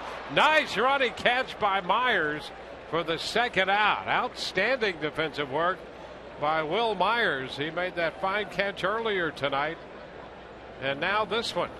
The one thing that we are learning in this ball game and in this ballpark tonight, you've got to be able to cover ground from center field over to right field. Will Myers has done a tremendous job out there tonight, and none better than that one. Well, maybe the dive. Both pretty good, but that one right there, he had to run a long way, long strider, and he made the play.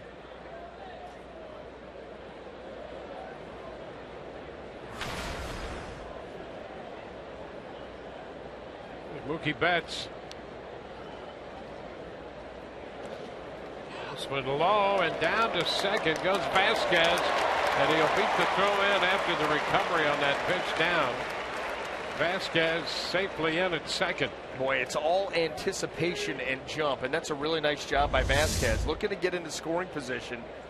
He sees this breaking ball in the dirt, and it was smothered well by Hannigan and kept right in front. But that's the thing that you teach these base runners, an aggressive secondary lead. If you see and read the ball in the dirt, go. The chances of the guy coming up with a clean pick are not that good, and so you want him taken off, and Vasquez did just that, where most runners, you think right there, probably hang tight. Yep. Didn't get far enough away from him, but that goes to show you, if you've got good anticipation, you can make it.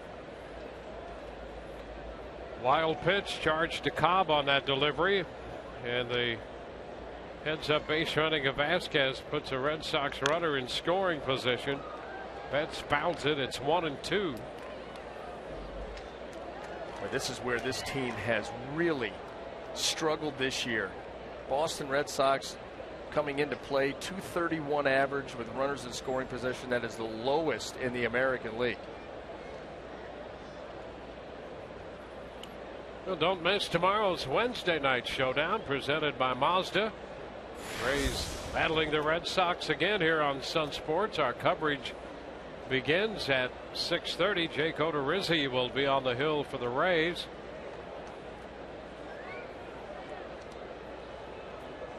Going to go up against one of those young pitchers that Boston's going to take a look at, Anthony Ronaldo. 1-2 the count on Betts. Down to short for ZOBRIST. Throw to first right there. No runs a hit. The man left. Through 5, 1-0 Boston.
2 pitches and 3 strikeouts.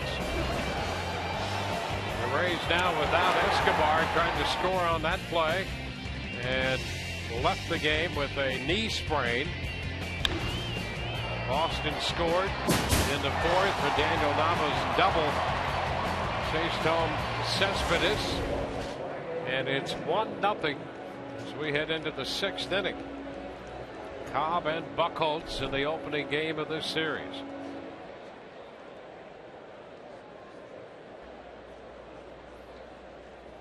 Ryan Hanigan will open the 6th for the Rays against Clay Buchholz.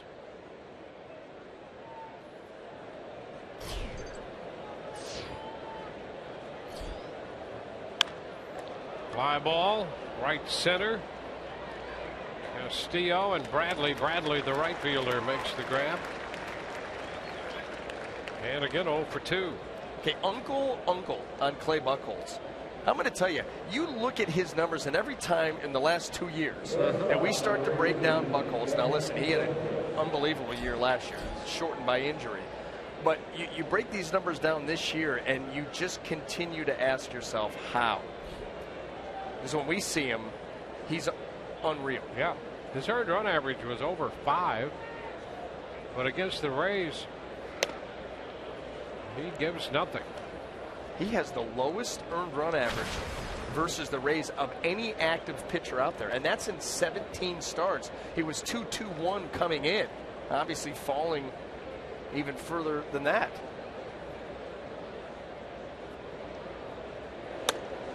.529 overall coming into this game in 26 starts, and you juxtapose that against this. .221 in 17 starts.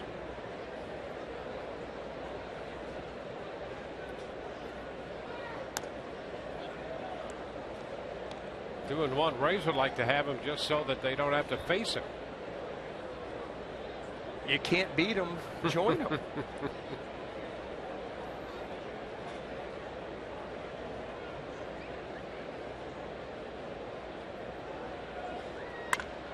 Base hit into right.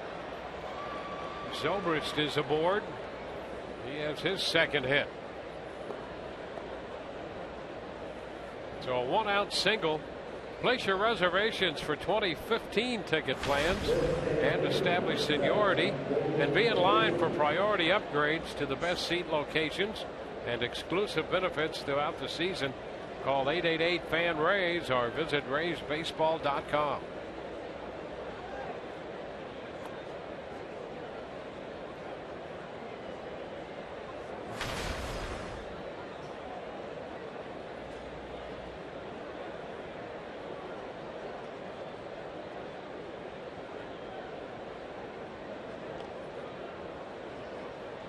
Zobrist,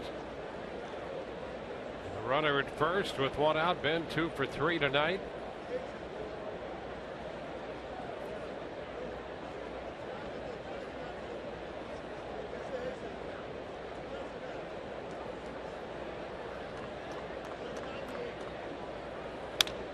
Ground ball off the glove, but it deflects to Betts, and they're going to get a double play. Buchholz deflected it right to Betts, then Weeks and Nava for the double play to end the inning. Things really falling into place for Buchholz. We go to the bottom of the 6th, 1-0 Boston.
Time for our Toyota Trend, the Rays starting rotation. Second in the major leagues with an ERA of 2.97. First when it comes to holding the opposition to average slugging and hits per 9 innings. 344 slugging percentage and a 225 average against the Rays starting pitchers this year. And you're not in it in the final week of the season with pitching like that. It's shameful. It's shameful. I mean, you talk about great starting pitching. It's tough to beat that. You're just hard to do.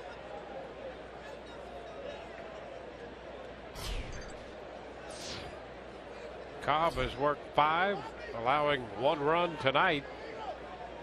A run on 3 hits, and here's Jamal Weeks taking a pitch down and in. 1-0.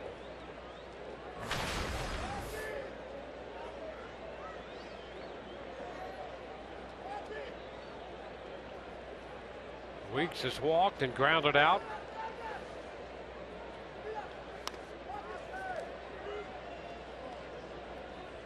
One.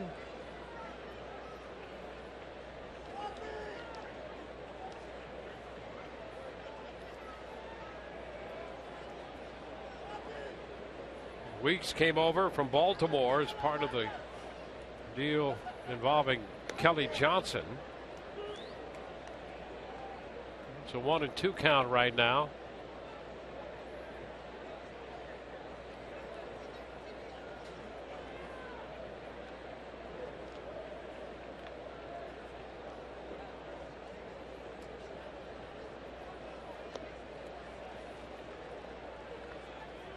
Two and two.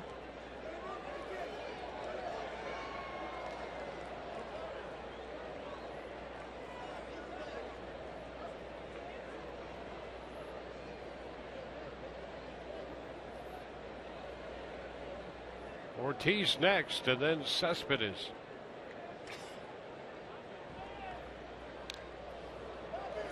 Piece of it foul. An important hitter here too for Alex Cobb, because you want David Ortiz and Cespedes to be coming to the plate their 3rd time through, getting later in the game with nobody on base. So retire Weeks and attack those guys, hopefully just by themselves. Already trailing this ball game 1-0, and the way the Buchholz is throwing, you just cannot spot him anymore. It's going to be a base hit through the left side. Leadoff single for Weeks. Almost as if he had just guided that ball through the left side of the infield. Tonight's American League Wild Card update brought to you by Chase. You see Kansas City with a 5-0 lead on Cleveland. Kansas City still hopeful of winning the Central. Tigers and the White Sox. It's now a 1-0 game. Tigers had scored a run in the bottom of the 5th inning there. Big cut and a miss by David Ortiz. He missed the fastball for a strike. You see Toronto up on Seattle 5-2. That last check. Now it's 8-2. They've just added a few more. They had a 7-run 5th inning. Ouch.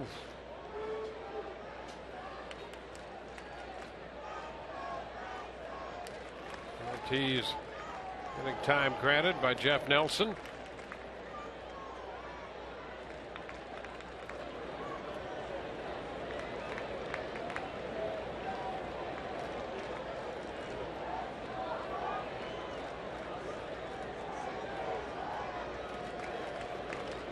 First, and Weeks is back in.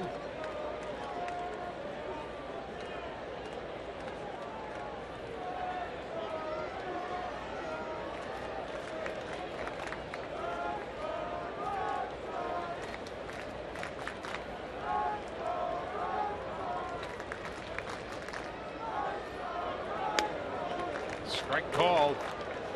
Takes it to 2 strikes on David Ortiz. But American League Central, Detroit starting the day with a game lead on Kansas City. Oakland and Kansas City right now the top 2 teams in the wild card. Seattle starting 2 games out of the wild card. And Cobb tried the inside part with a fastball a little off the plate. 1-2. We've seen Cobb and Buchholz go to that pitch against these left-handed hitters. They get ahead and all of a sudden try to come with that front door 2-seamer. It's been being called all night by Jeff Nelson. In fact, that was a similar pitch to the one he called on that one player earlier in the game. Who was that? Bradley Jr.? Bradley Jr. in the bottom of the 3rd. Yep. The pitch was up and in, barely at the upper reaches of the zone and on the corner. Weeks the runner at first. Nobody out. 1-2 the count on Ortiz.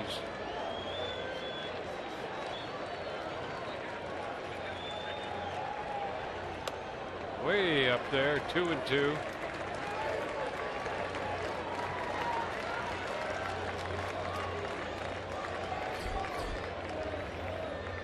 Yoenis Cespedes on deck.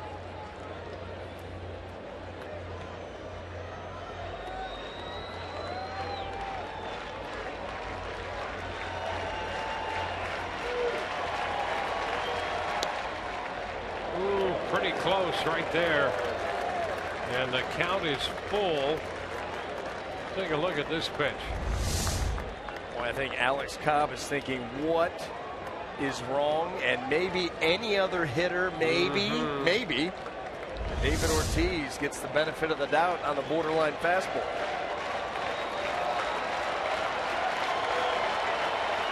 Three-two. Ground ball. Chance for 2. Out at first. The Rays turn the second double play on Ortiz. Well, they have that shift on. And the Rays, who got a 6-5-3 double play earlier, turn another double play here. Unorthodox to say the least, but Ben Zobrist over to Longoria. All he's got to do is make an accurate throw anywhere near James Loney. Had plenty of time to get David Ortiz, and that was a big pitch in a big spot for Alex Cobb. A full count changeup, and he got him to ground into that double play. That's huge. So 2 6-5-3 double plays tonight on Ortiz. Base is empty. Here's Cespedes. Did he go? On the appeal, Tompain says no.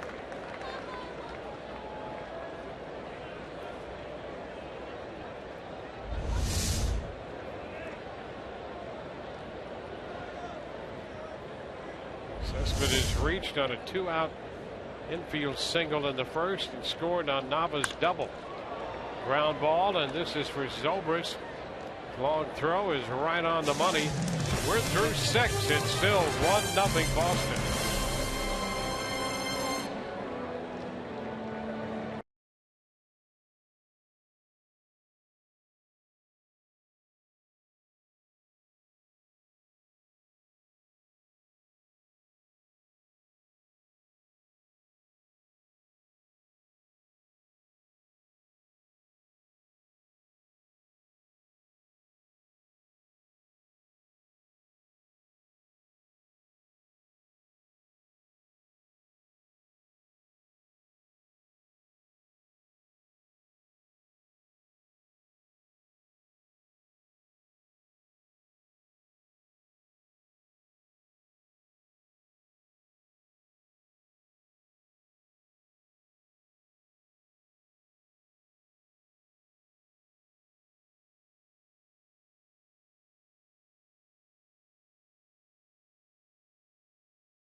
Through 6 onto the 7th inning at Fenway Park tonight. Tonight's pitching performance presented by Volkswagen, and we have had a good one. Thought it coming in. Cobb and Buchholz, these guys have hooked up a couple of different times. Buchholz each getting the better of it, and he's looking that way tonight. 6 more shutout innings from Clay Buchholz, and for the most part he's been very good once again with all 3 pitches. Fastball looks lively, got good late movement to it. The curveball for the most part has been very good. A little help here from your defense, mix in some cutters along the way, and it adds up to 6 shutout innings here in a 1-0 ball game. You know, we talked about the game on August the 31st when he was so good. Who'd he pitch against? Alex Cobb. Last time Alex Cobb pitched at Fenway Park, April of 2013. Came up on the wrong end of that one by facing who? Buchholz with 8 shutout innings. And Buchholz starts Longoria with a strike in the 7th inning. Loney next, and then Myers.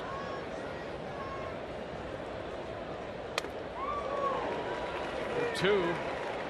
Fooled by this change of speed there. That breaking ball hung, but the swing of Evan Longoria was too quick.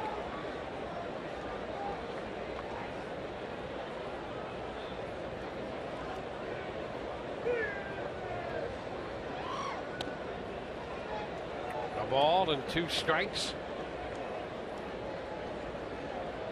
Buchholz had made only 58 pitches through the front 6 innings.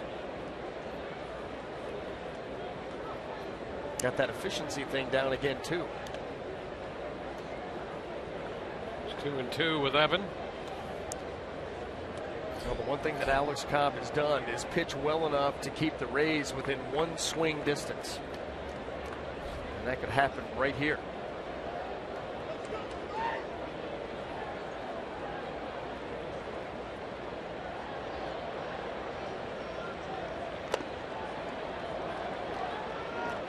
Full count.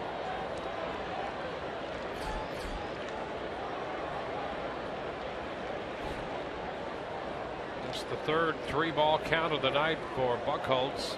2nd full count.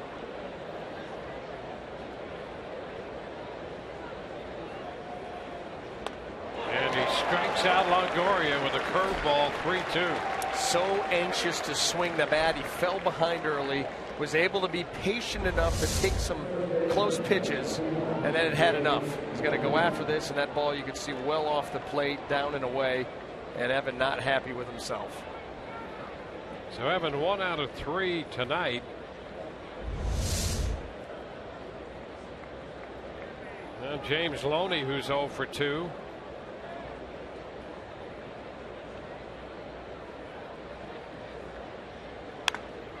A line drive, and it's right to Betts, who was positioned in the hole, and Loney is the 2nd out.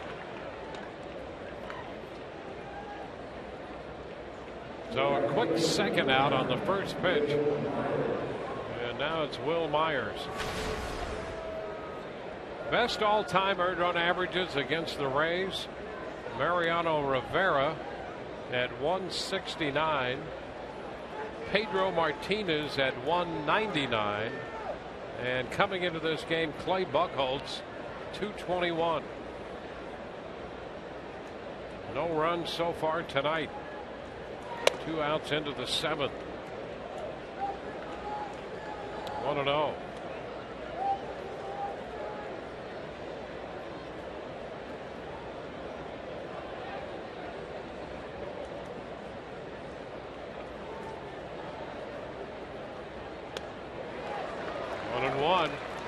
Change up.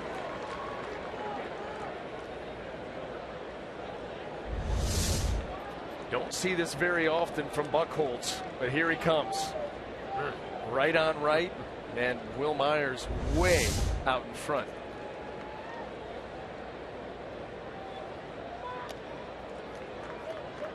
Two and one. Well, I'd be careful with the fastball middle in. He's thrown a couple of them in there to Will, but the way that Will leaks that front side down the third base line, he's liable to run right into one of those, and if he does, this game will be tied.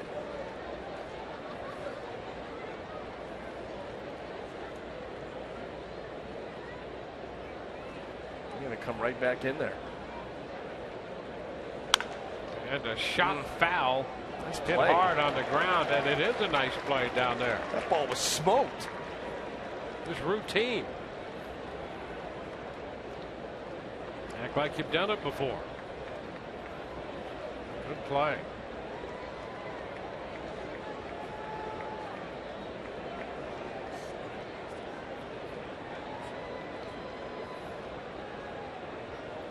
Two-two.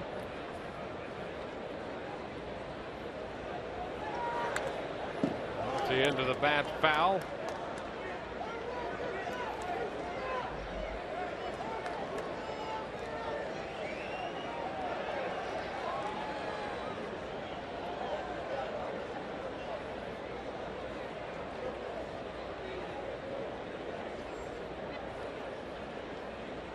Selfies. Selfie time. See, even he knows how to take a selfie. What is he, 8? Foul ball out of play. I mean, you just haven't lived if you've not popped a few selfies. Yep.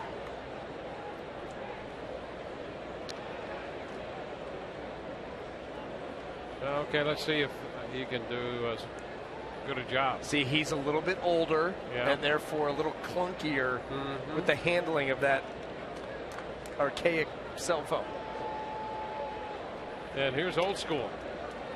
That's a real camera. Yeah. Who has one of those? Swing and a miss. Myers out on strikes on another change. Middle of the 7th inning. 1-0 Boston.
We're headed into the bottom of the 7th inning.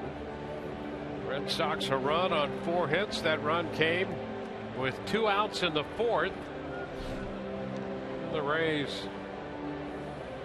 no runs, and they've collected 6 hits off Clay Buchholz.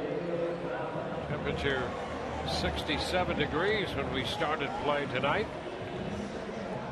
Another picture perfect day forecast for tomorrow, and then the possibility of a lot of rain here on Thursday. And the way that it's going now, it's no longer a possibility. Started off at 50% chance, 70. Now we're up to 100, and they're saying 1 to 2 inches. Wow. Take your pick. That could make for a fun Thursday. Daniel Nava pitches a strike. The Red Sox in their final homestand have these 3 games with the Rays, and then the New York Yankees come in. The Rays will be heading to Cleveland following this series against the Red Sox. Nava takes a strike. Nothing in 2. Nava with the run batted in this game. There's Joel Peralta loosening in the Rays bullpen. 95 pitches tonight for Alex Cobb.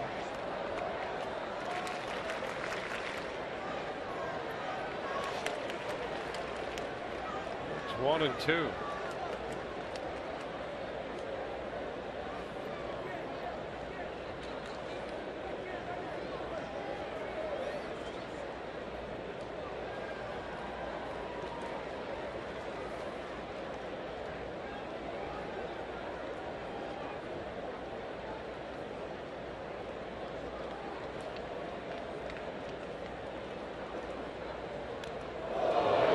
Hits him. A 1-2 pitch, and the first man the inning is on. Alex Cobb hits Nava. He's on for the 3rd time. Well, you know that he did not want to do that. A 1-run game, a leadoff hitter. Alex trying to come in with that fastball. Both pitchers using this pitch tonight. This one catches Nava on the back of that right arm. The reaction from Alex Cobb says it all.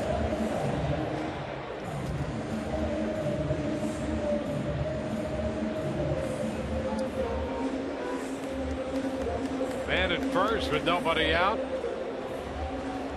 RUSNEY Castillo, the center fielder up here, 0 for 2 tonight.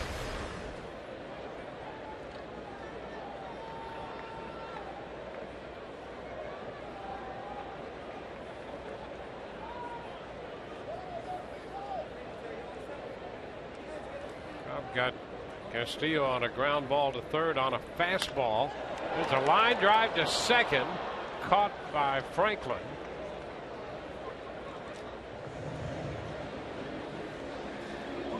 Well, that's the first out of the inning. That's what's coming up tomorrow on Rays Live, the pregame show presented by your Gulf Coast Honda dealers. Nick Odorizzi will be on the hill for the Rays looking for his 12th win. We'll hear from him. And Orestes will break down the hitting approach of one Ben Zobrist. Actually, he might have to break down 2 approaches, one from the right side and one from the left side. It sounds like must-see TV to me.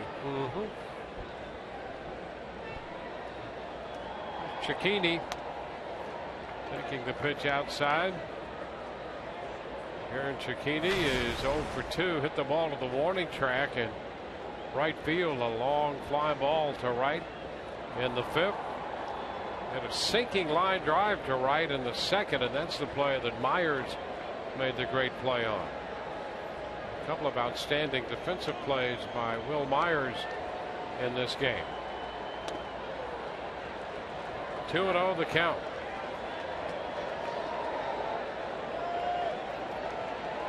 Will out there. Like a little more routine fly ball maybe this time. Yeah.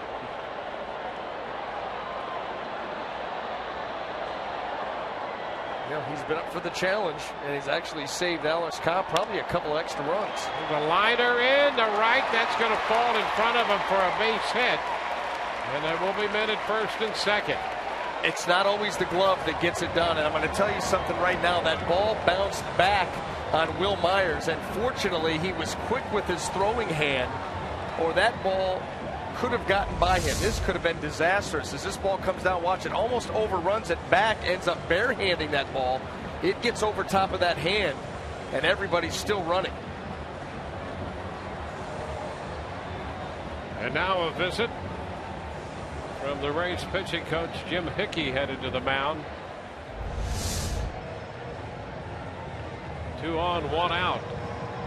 Big part of the game, and who would have thought Cicchini comes up big for Boston. Gets a runner into scoring position here, just 1 out. Rays haven't seen a lot of him. He's showing himself to be a pull hitter. He's kept Myers busy out there in right. Christian Vasquez, the catcher, has been on twice with a walk and a single.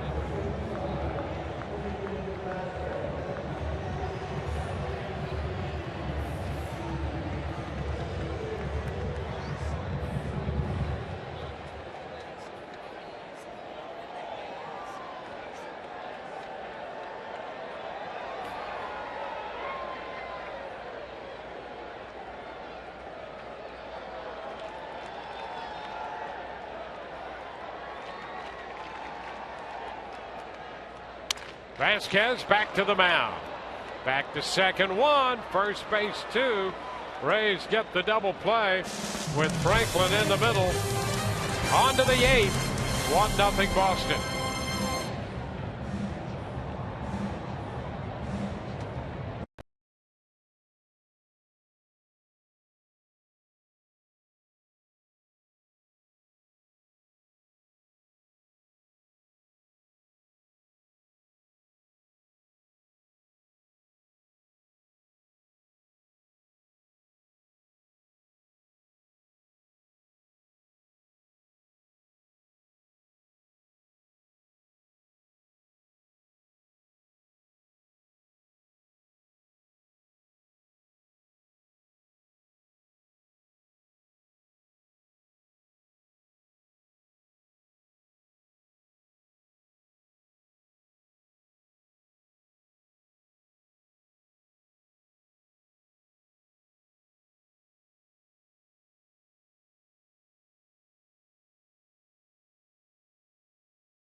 Moving into the 8th inning of this game at Fenway Park, tonight's Chevy game summary.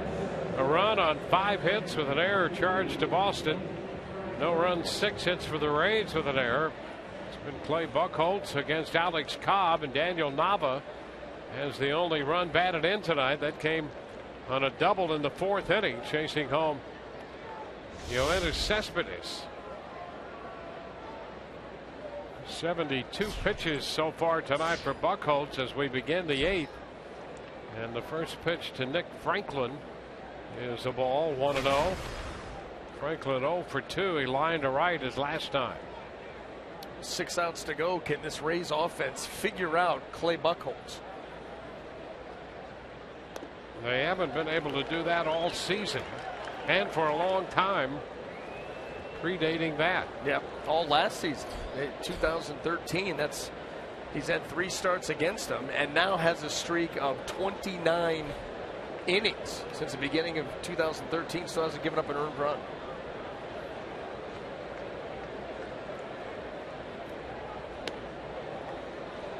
Two balls and a strike.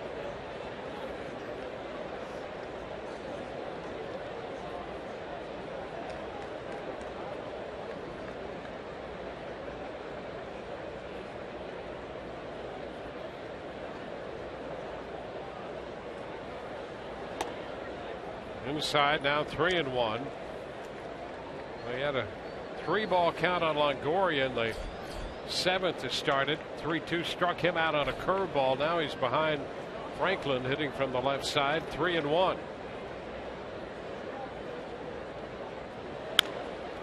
Foul ball. Fastball there to run the count to 3-2.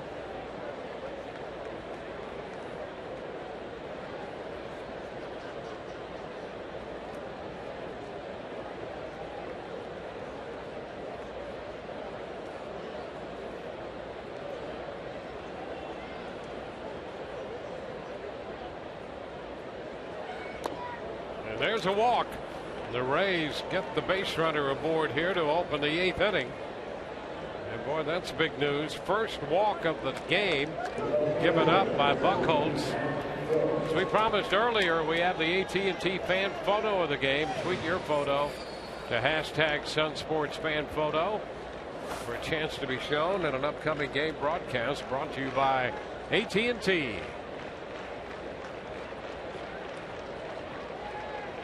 Yeah, you know, pretty apropos for the moment here. Matt Joyce coming to the plate. Matt Joyce's name on the back of that shirt. Matt 1 for 2 tonight.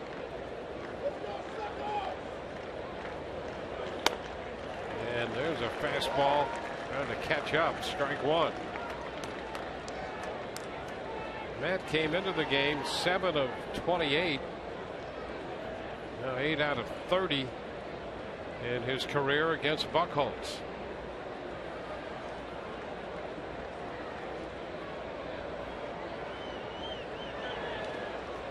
It's low, blocked by Vasquez. We continue to be impressed by Christian Vasquez. Some earlier this year in that series at Tropicana Field. He's been good behind the plate tonight. No, he certainly has. He's active. He sells everything. Good effort. We saw the throw from the knees. Strong with the arm.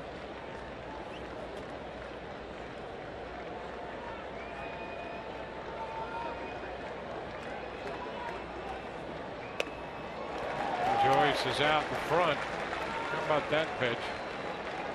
Disappeared. 1 and 2. Take a look at that.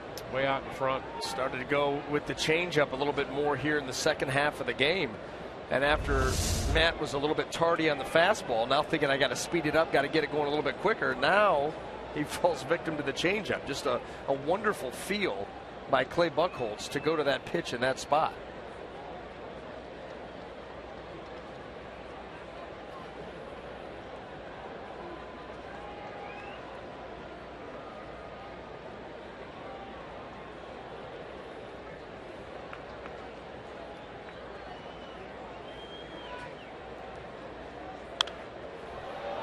Out of play.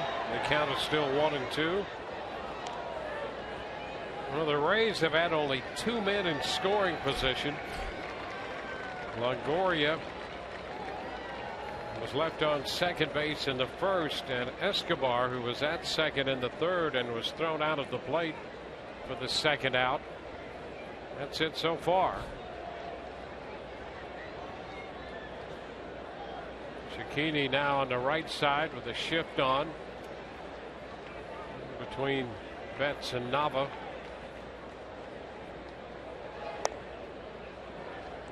It's 2 and 2. Weeks shaded toward the bag at shortstop. See how open the left side is with a 2-2 count. I mean, anything that's away, Matt Joyce, opportunity to just tap it over there. Get yourself a base hit.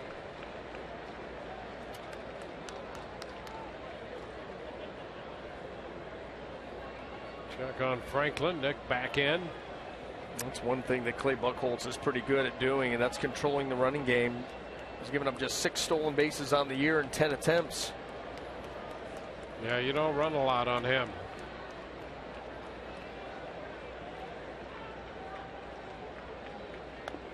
And Joyce is out on stripes.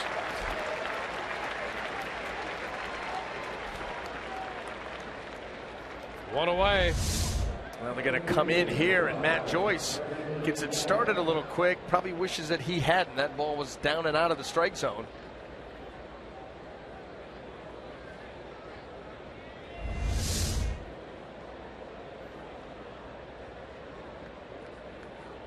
Well, Brandon Guyer hitting out of the 8th spot. Took over when Escobar left the game.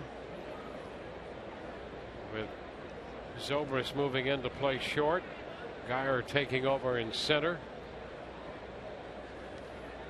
And that hits him. Guyer hit by the first pitch, and that will push Franklin up to second base. A walk and a hit batter. At the bottom of the order, Rays have got to make this hurt. This is where you've got to come through. Been a trouble spot for them all year. But you've got a pitcher that's dealing. He's going to start off by facing 6, 7, and 8. And he walks 6, hits 8.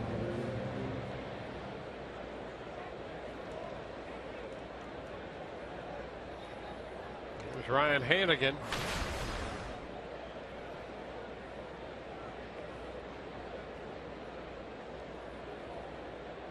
Hannigan twice has gone out to right field.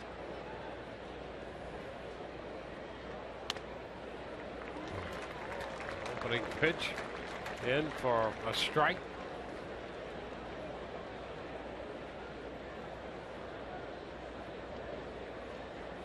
Not many opportunities for the Rays.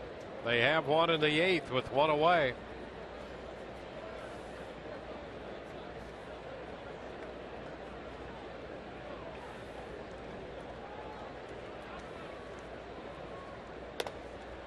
Way off.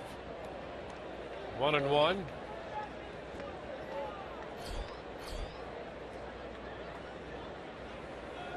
You can see just 87 pitches, but 15 here. 14 in the 7th had been his high until the 8th inning.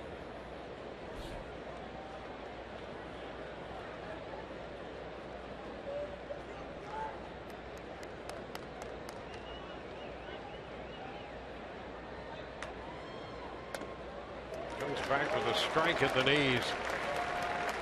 You talk about spotting up a fastball in a very important count, 1-1. Where's the swing going to be? Well, that pitch right there is going to get it back in the favor of Buchholz. Perfectly placed.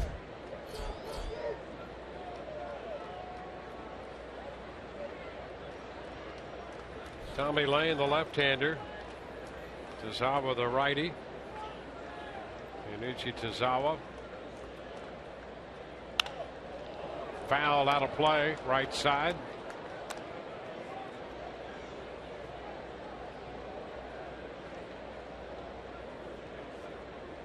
So a few more pitches made here in the 8th by Buchholz. Franklin walked on a full count pitch.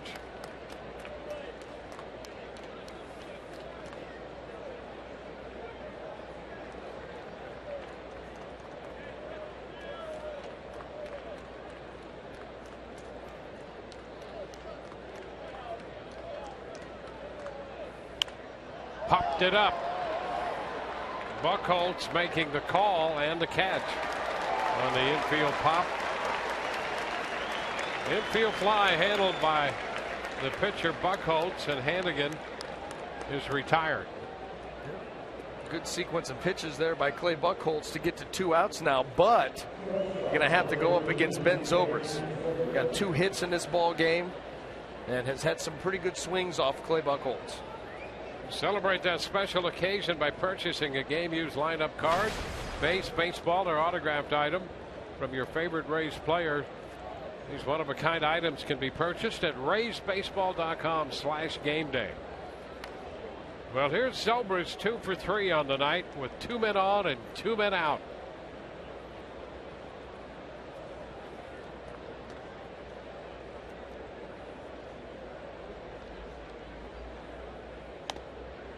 And a first pitch strike with a curveball. Strike 1. It's been a good pitch for him whenever he's needed it. Good things have happened for Buchholz on that pitch. And that wasn't even one of his better of the ball game, but the fact he's able to get it in there for a strike, you're right. First pitch hook, you're ahead in the count. I could try to start to expand that strike zone. 1-1. So you see the way that Ben Zobrist took that changeup. He never got off balance. You know, he got a good look at that pitch. He's seen the ball well tonight. I'm going to tell you, if Clay Buchholz is going to retire him, it's going to take good pitches, because right now Ben Zobrist seeing him.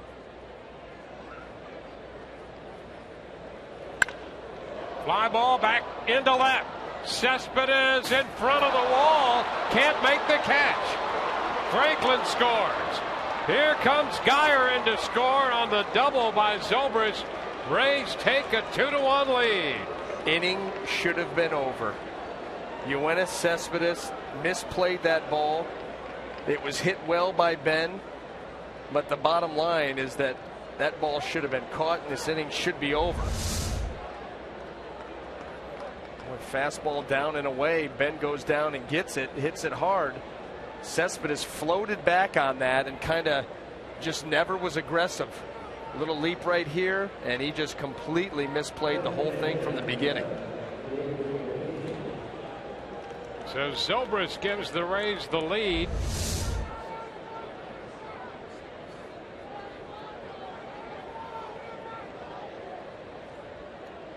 Two to one ball game now. Here's David DeJesus. The pitch is low. 1-0. So finally the Rays get some runs off Clay Buchholz.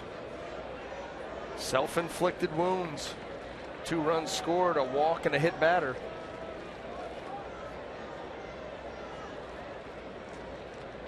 After 28 innings, the Rays put something on the board. They need a little help from Cespedes.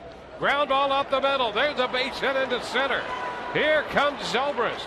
He will score, and now it's 3-1. The Rays have taken advantage of the leadoff walk and the hit batter. Now they have a 2-run lead, 3-1 ball game.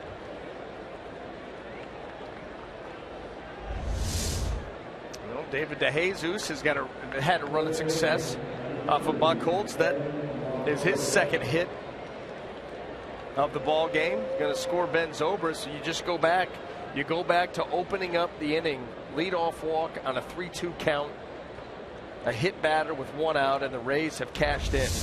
Something they have not done all season long. Here's Evan Longoria. Cutting the miss ball away from Vasquez, and down to second base goes DeJesus. We've given Christian Vasquez an awful lot of love. There's a breaking ball on a swing right there from Evan Longoria. Allows DeJesus to get up to second base, and it seems like the wheel's starting to wobble, starting to fall off a little bit here for Boston. It's been a 24-pitch inning for Buchholz. Now another man in scoring position. 0-2.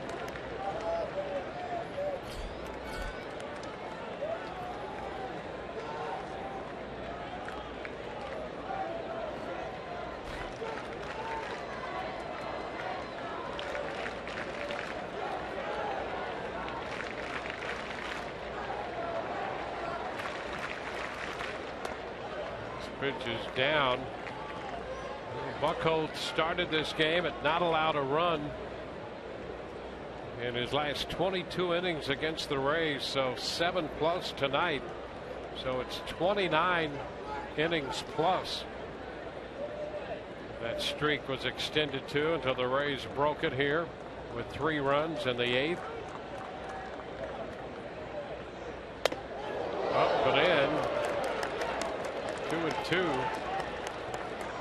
The last time with 2 strikes, where did he go against Evan Longoria? Down and away, and Evan thinking the same thing. He's going to start to dive, and this pitch is going to peel him right back off that plate.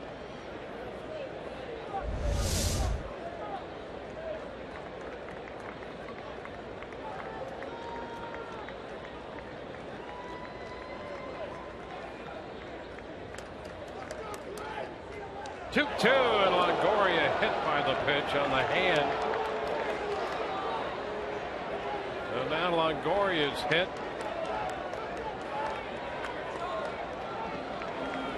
So a couple of hit batters in the inning. Longoria heads to first. Take a look. It's an off-speed pitch, and Evan coming around there. That ball looked like it came right off one of the hands, looked like maybe the right hand. John Farrell out to make a pitching change, and that's it for Buchholz.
to an end, but you can still follow the Rays throughout the offseason.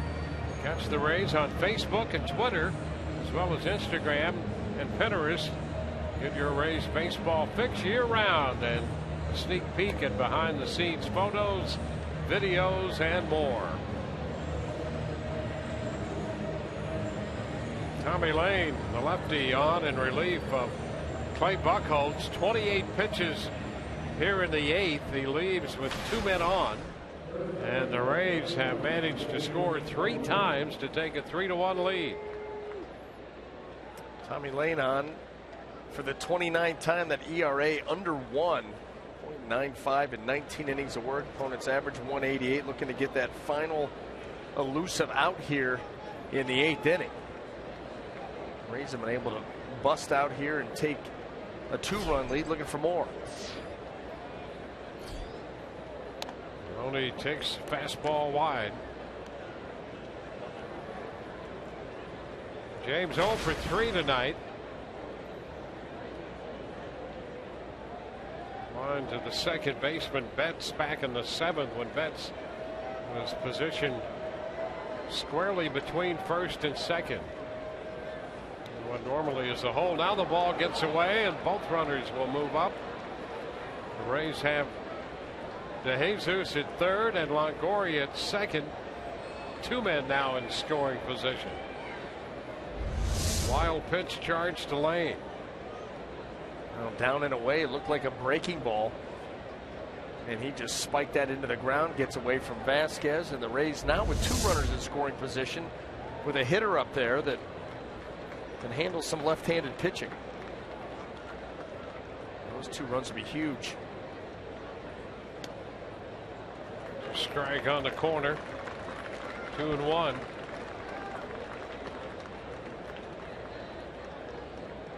Boy, what a difference in an outing. That if that play is made by Cespedes, which it should have been. Yep.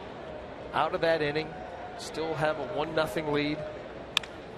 Line drive into center. That's a base hit. DeJesus has scored. Longoria will score. The Rays add 2 more. It's 5-1. Those runs charged to the starter Buchholz. And a big base hit by James Loney, giving him 68 runs batted in on the year. 2 more runs home and a new pitcher about to enter this game.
Well, the Rays have had a big inning here in the 8th.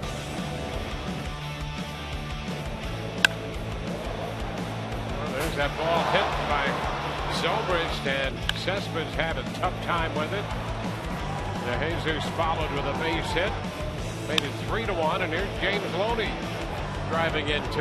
Yeah, and the Rays are very fortunate. Those at-bats, last couple of bats shouldn't have even happened. If YOENIS Cespedes doesn't drift on that ball hit by Ben Zobrist, they're out of this with a 1-0 lead. Instead, the Rays have seized control. And as you see right there, complete control right now, 5-1.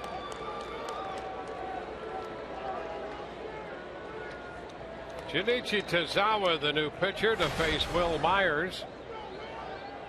70th appearance for Tazawa.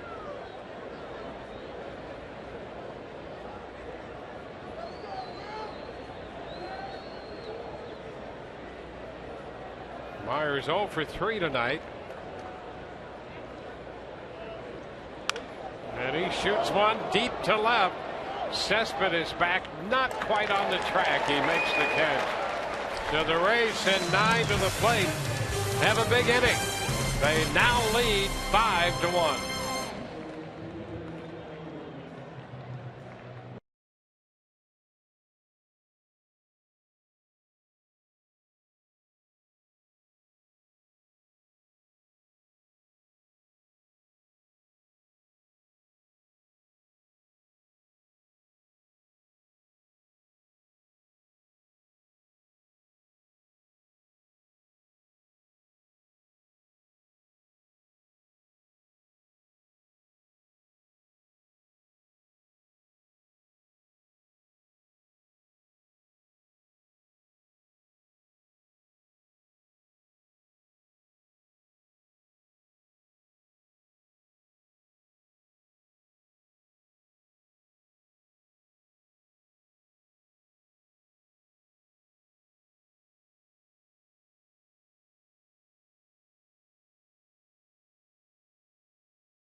Bottom of the 8th inning. Tomorrow's starters presented by Chevron. The Rays will have the right-hander Jake Odorizzi on the hill after his 12th win, trying to even his record on the year. Anthony Ronaldo will do the pitching, making his 7th start with a record of 3-3 for the Boston Red Sox. Our coverage begins at 6:30 tomorrow on Sun Sports. Brad Boxberger is the new pitcher for the Rays, so 7 innings for Alex Cobb of 1-run, 5-hit baseball, and he departs with a chance to win his 10th game of the year. Yeah, and he did it by making big pitches and keeping his team in it. That was the key. Boston jumped out to that 1-0 lead. They could have had more, got some help defensively, but he kept them right there, hoping that his offense would give themselves a chance to come back against Buchholz, and that's what they did. Foul ball by Jackie Bradley Jr., and the count is 0-2.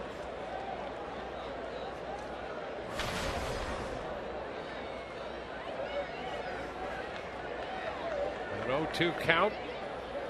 Betts next, followed by Weeks.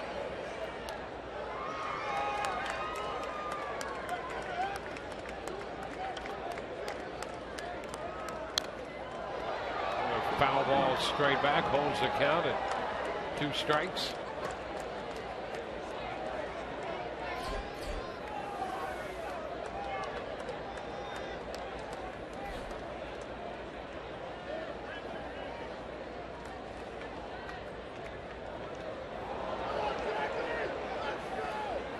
And Bradley is out of there to begin the 8th inning on strikes. LONEY getting the put out. fastball or the changeup. And right there you see the changeup, and you see it bottom out. And Bradley Jr. commits early and just cannot hold up. What's the thing about Brad Boxberger? You get to the back end of this Rays bullpen, you've got the heat of Jake McGee, and Boxberger's got a great fastball and also a tremendous changeup. A strike on the outside corner. Keep it simple. It gives you a lot to think about with just 2 pitches because of the miles per hour between them. And he's quickly ahead of Betts. 0-2. Fastball in the mid-90s.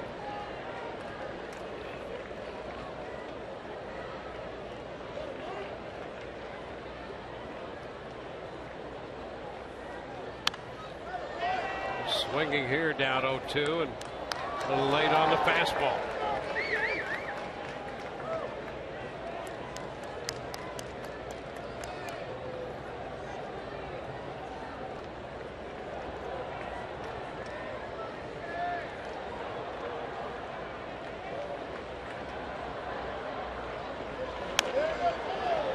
It's in on Betts as he fouls that one. The line on Buchholz, 7 2/3, 8 hits, 5 runs, a couple hit batters, a walk, and 5 strikeouts. He made 100 pitches in 7 2/3. Alex Cobb, 102 pitches in 7 innings, 1 run, 5 hits, a hit batter, a wild pitch, a couple of strikeouts, and a couple walks. So he leaves with a chance to be a winner.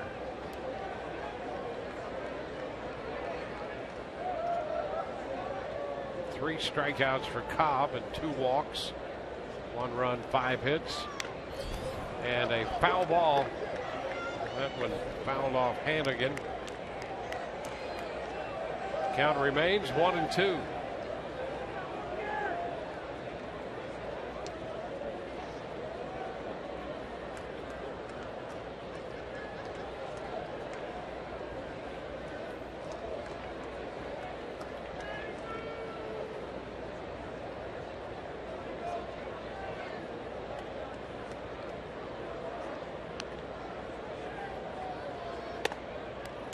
Wide, 2-2.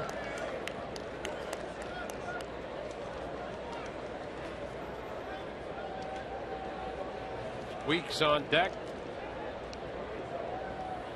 Look out off the facing of the Rays dugout. Foul.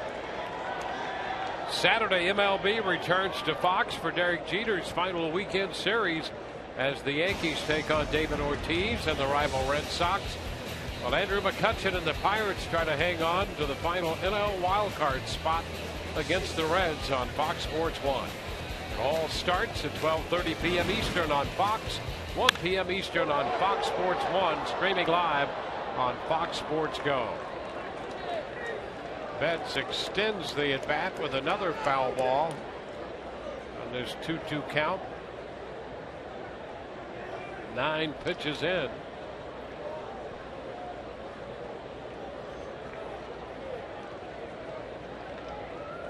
Both Detroit and Kansas City winning their games so far tonight.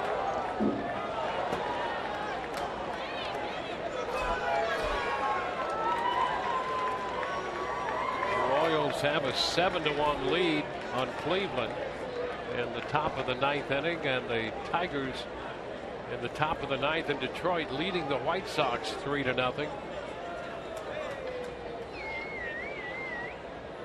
With some teams starting to get paired off, you got to believe that that puts a huge dent in anything that Cleveland is going to be able to do. They really had to sweep Kansas City in that series to have a shot, and this would put them losing 2 of the first 3. Seattle's getting drummed tonight by Toronto. They've not been playing very well.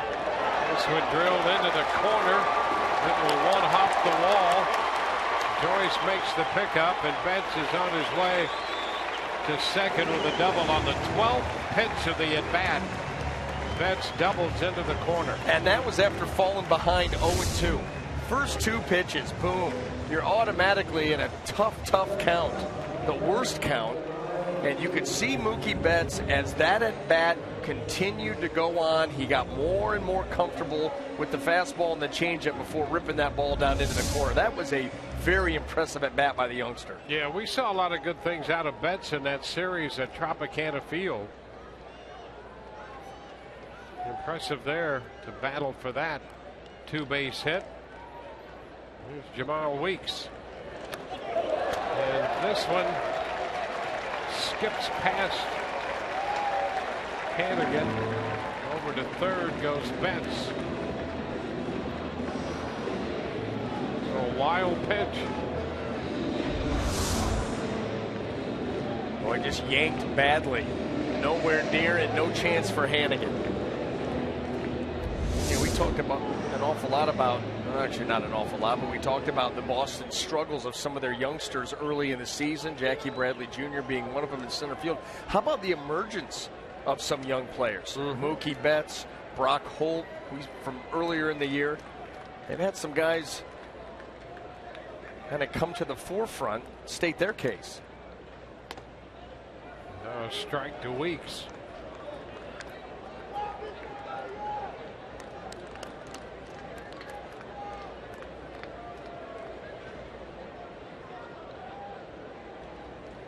A 1-1 count.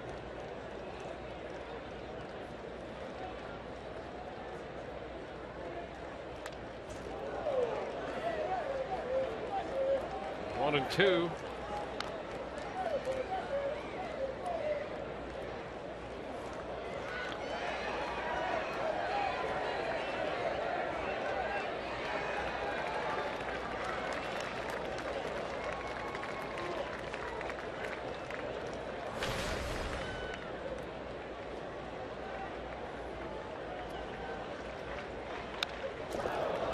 Foul right back. So Weeks down in the count, fouls the fastball back to stay alive. David Price pitching that game for the Tigers tonight, with the White Sox batting in the top of the ninth, and the White Sox have put men at second and third with nobody out in the ninth. It's a foul ball back. Still 1 and 2.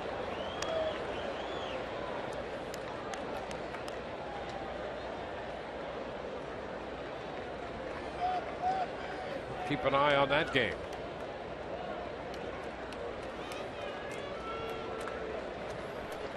Tigers took a 3-0 lead into the ninth. Again, Kansas City leading going into the bottom of the ninth in Cleveland 7-1. Pitch wide, 2-2. Detroit leading Kansas City by 1 game in the AL Central. Starting play today.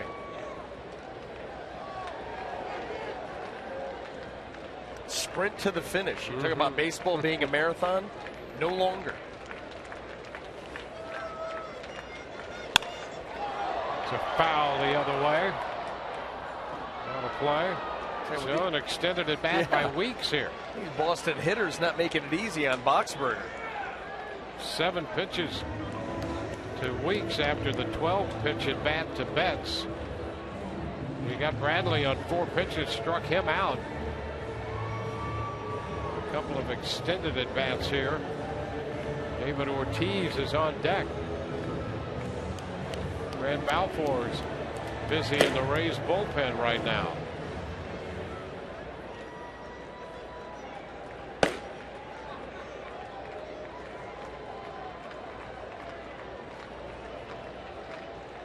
Big pitch right here. 2-2. And now the count is full. You don't want to start creeping into the middle of this order. Ortiz on deck, Cespedes behind him.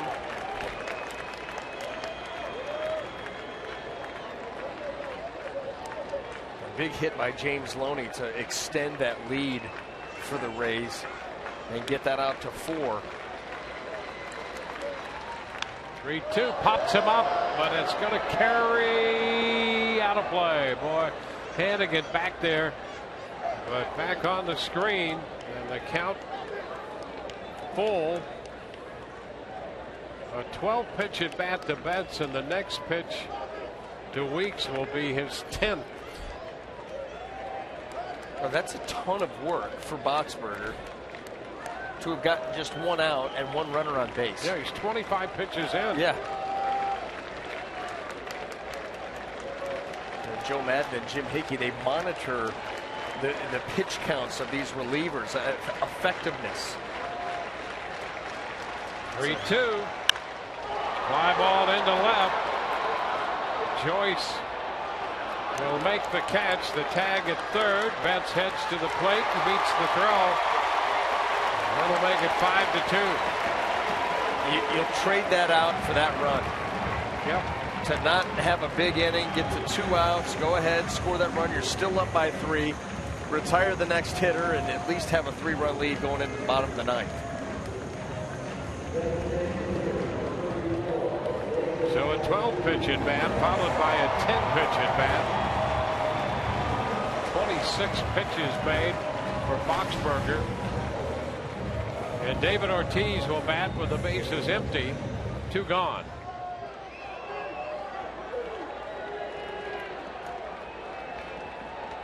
Well, the White Sox have scored 2 in the 9th to make it 3-2.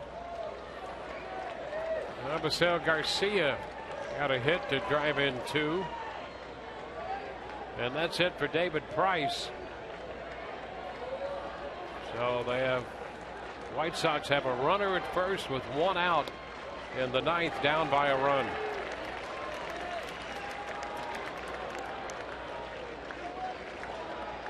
Well, it looks like they're going to leave Price in, the word is now. Brad Ausmus had gone out to the mound, and I guess either he just went out to talk to him or Price talked him into leaving him in. Well, a huge start for David Price and the Detroit Tigers. You talk about how close that division race is, and it's been a tough stretch here for David, and his last 5 starts coming into this one have been a mighty struggle. And now Ortiz walked on 4 pitches. And here comes Joe Madden. YOENIS Cespedes is due, and we'll be back in a moment.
Don't forget, tomorrow is a Wednesday as the Rays play Game 2 of this 3-game series. It's a Mazda Wednesday showdown. Also, it's our final Web Wednesday of the year. If you've had questions that you have not asked throughout the course of the season, this is your last chance. You can email us at sunsportsrays@gmail.com or tweet with the hashtag AskRays to @sunsportsrays. That's all coming up tomorrow. Tonight in our Rays Live post-game show presented by Checkers, Rich Hollenberg will be hosting alongside Orestes Estrada. We'll talk about Alex Cobb going for double digits in the win column. We'll hear from Joe Madden, his press conference. I'll be gathering interviews in the Rays clubhouse. All that coming up after the game on Rays Live, presented by Checkers, guys. All right, Todd, thank you. We'll look forward to seeing you on the post game. Cespedes is the hitter, and Grant Balfour, pitcher number 3 for the Rays. Boxberger made 30 pitches, leaves with a man at first. That's Ortiz, and Grant Balfour takes over.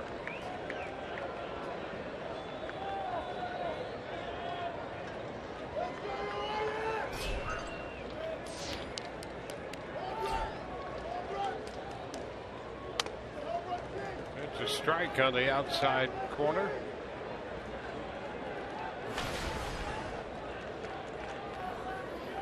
Cespedes singled back in the 4th inning and scored the first run for Boston, and an infield hit. That's a strike on the corner. 0-2. Cespedes backing out of there, not happy with that call. No, not at all. But Ryan Hanigan, a nice job of receiving that pitch. Watch him go down and get right down there with it, and he presents it very well to Jeff Nelson.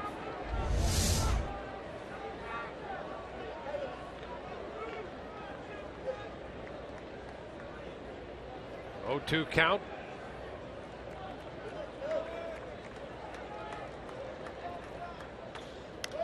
This one low. Cespedes check.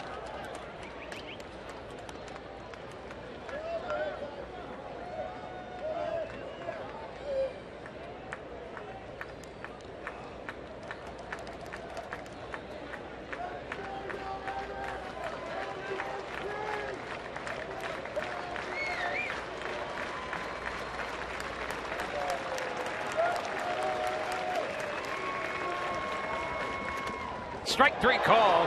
Cespedes out on strikes, and he has been ejected.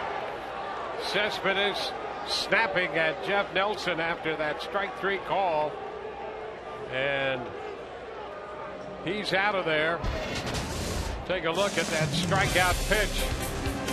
Red Sox score 1, and the Rays lead 5-2.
And moves to America's new sports network. Fox Sports 1 is your new home for baseball's National League Division and Championship Series, and it all begins this October.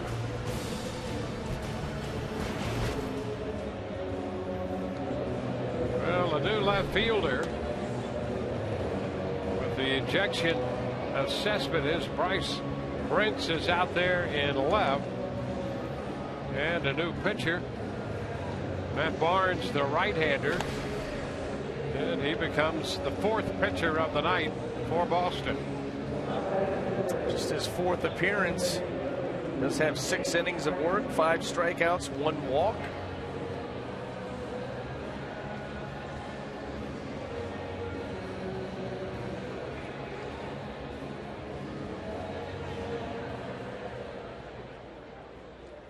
We go to the 9th. Nick Franklin, who opened the 8th with a walk, will begin the 9th inning after the Rays sent 9 men to the plate in the 8th and scored 5. And the first pitch is a fastball and a strike call to Franklin. Franklin 0 for 2 with that walk and a run scored.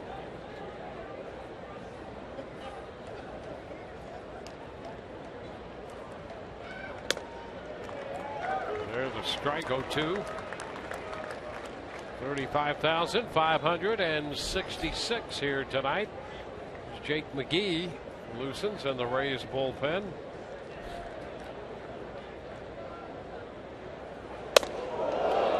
Up and in a bit with a fastball. It's 1-2. That got there in a hurry. Oh yeah, we've seen that already. Matt Barnes has got a big arm. And boy, oh boy.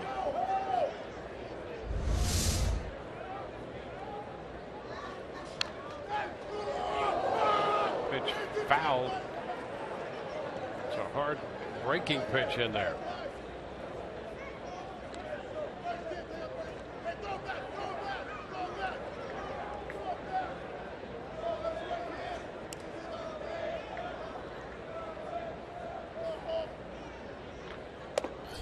Up and away, way out of the zone with that one. That fastball at 96, you get the idea. He's got a great arm, and he's not quite sure where it's going to end up. Doesn't make for a very comfortable at bat, I'll tell you that much.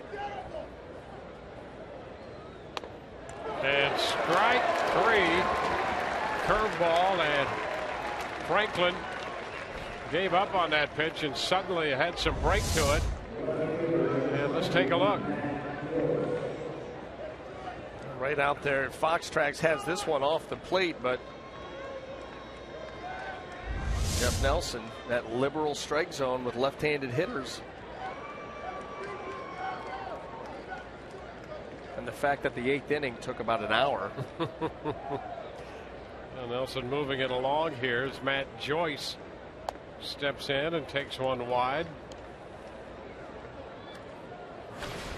And 1 for 3. His base hit came in the 5th inning.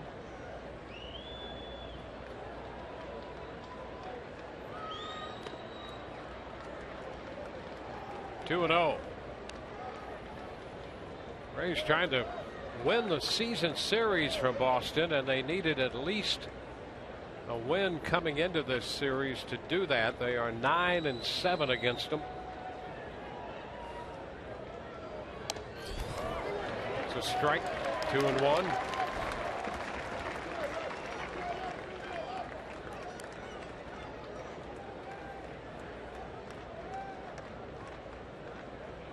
White Sox have tied the Tigers with 3 in the 9th. 2-2. Joe Nathan is now in the game.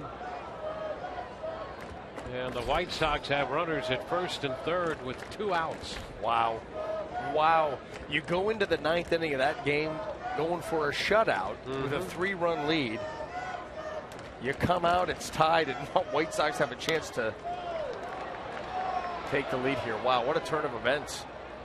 And that's with Kansas City doing some damage tonight in Cleveland. Yep. Kansas City has won that game 7-1. There was a game separating Detroit and Kansas City. Now it's down to a half game. Tigers dealing with the White Sox.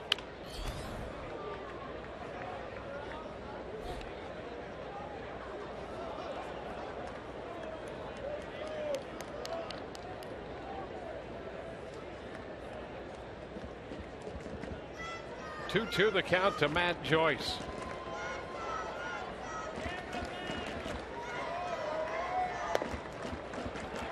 Count is full.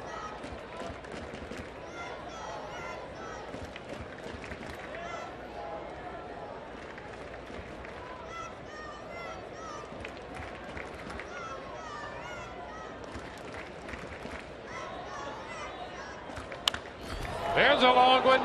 Right field. Gone. Home run for Matt Joyce. Joyce turns around a fastball on a 3-2 count. And that will make it a 6-2 game. Matt's 9th home run of the year. Extended at bat, sees a lot of pitches, and finally picks out one. Boy, did he love that, and he knew it.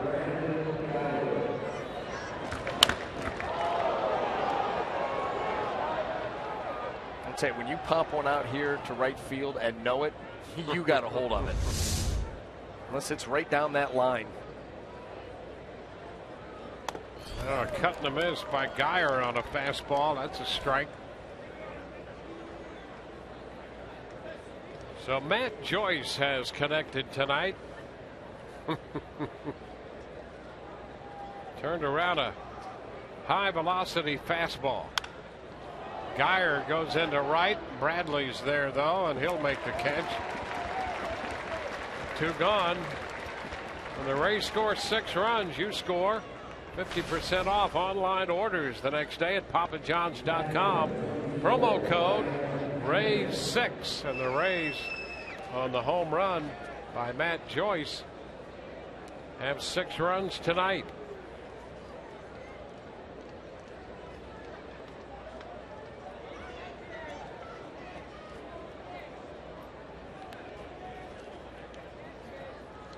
Ryan Hannigan looks at a pitch outside, 1-0.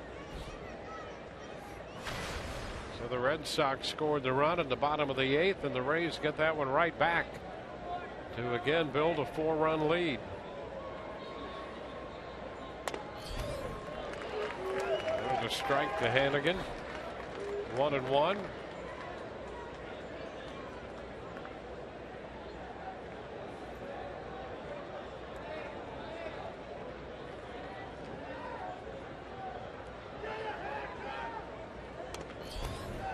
A little wide. 2 balls and a strike.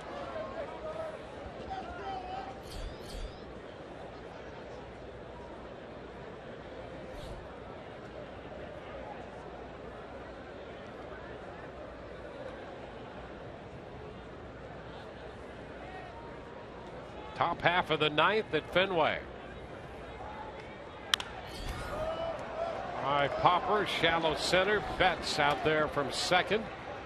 He makes the catch. The Rays are out, but they get a run on a 3-2 fastball turned around by Matt Joyce. And the Rays now lead this game 6-2.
News and highlights from the MLB playoff races, plus the latest from college football and the NFL.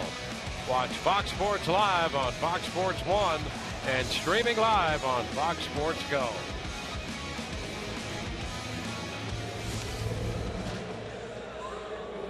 Joel Peralta out of the Rays bullpen here as we go to the bottom of the 9th inning.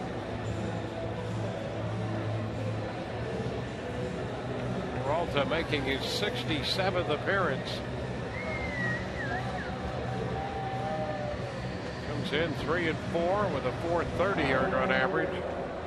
70 strikeouts, only 15 walks in 60 and 2/3. Tell you what, since he's come to the Rays, has anybody been able to log more appearances than Peralta? Nope. I'll tell you what, Joe Maddon and the Rays have gotten their money's worth out of Peralta. I'll tell you what, he keeps answering the bell too. He'll face Daniel Nava to open the bottom of the 9th. Pitch inside. Nava's been on 3 times. He reached on an error in the 2nd. He doubled in a run in the 4th and was hit by a pitch in the 7th.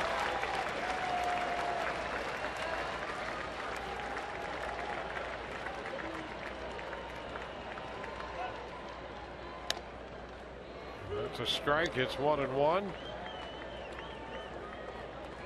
Well, the White Sox got 3 in the 9th inning, and that game goes into the bottom of the 9th, tied 3-3 in Detroit.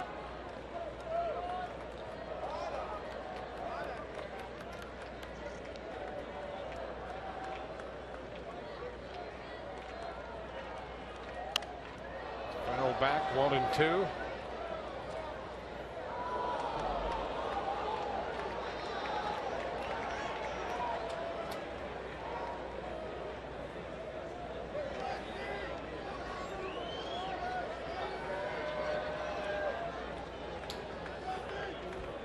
Rays 10 hits, the Red Sox 6 tonight.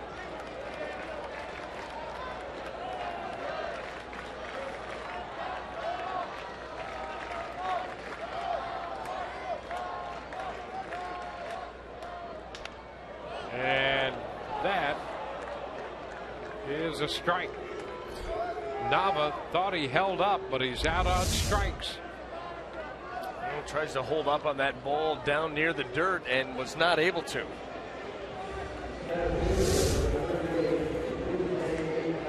Pretty clear by that camera angle that he went a little bit too far. And Peralta picks up the strikeout for out number 1.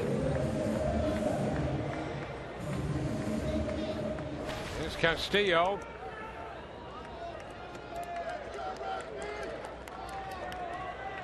RUSNEY Castillo 0 for 3.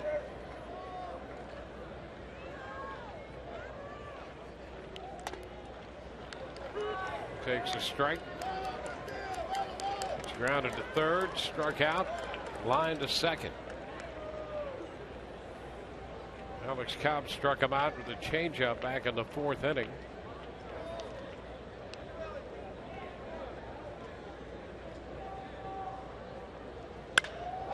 Fly ball right field. Myers takes off just at the track and is there making the catch.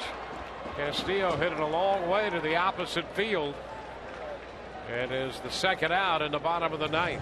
You've got to be a man, all caps, to go out to right field here hitting right-handed. This is a big shot here by Castillo. He's still going to end up a little bit short. That's a blast just to get it to there. Myers had a busy night out there in right field, making some spectacular plays. That one a little bit more routine. Makes a catch near the wall.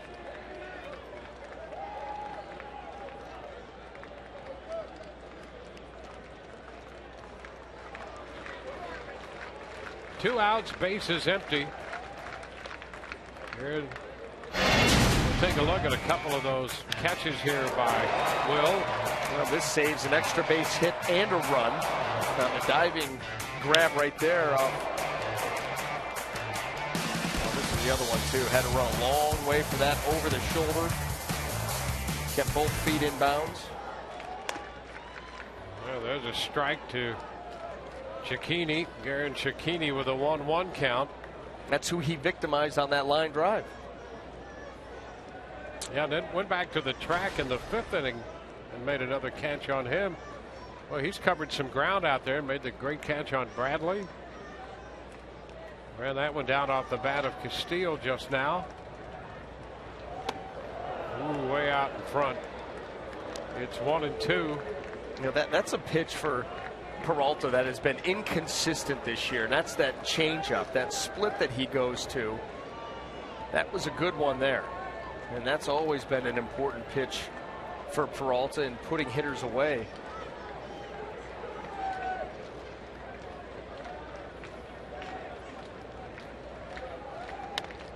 And he quick pitched him and gets him looking to end this one. A quick pitch from Peralta and strike 3 call to end this game. 1-2-3 in the bottom of the 9th go the Red Sox. Couple strikeouts in the 9th for Peralta.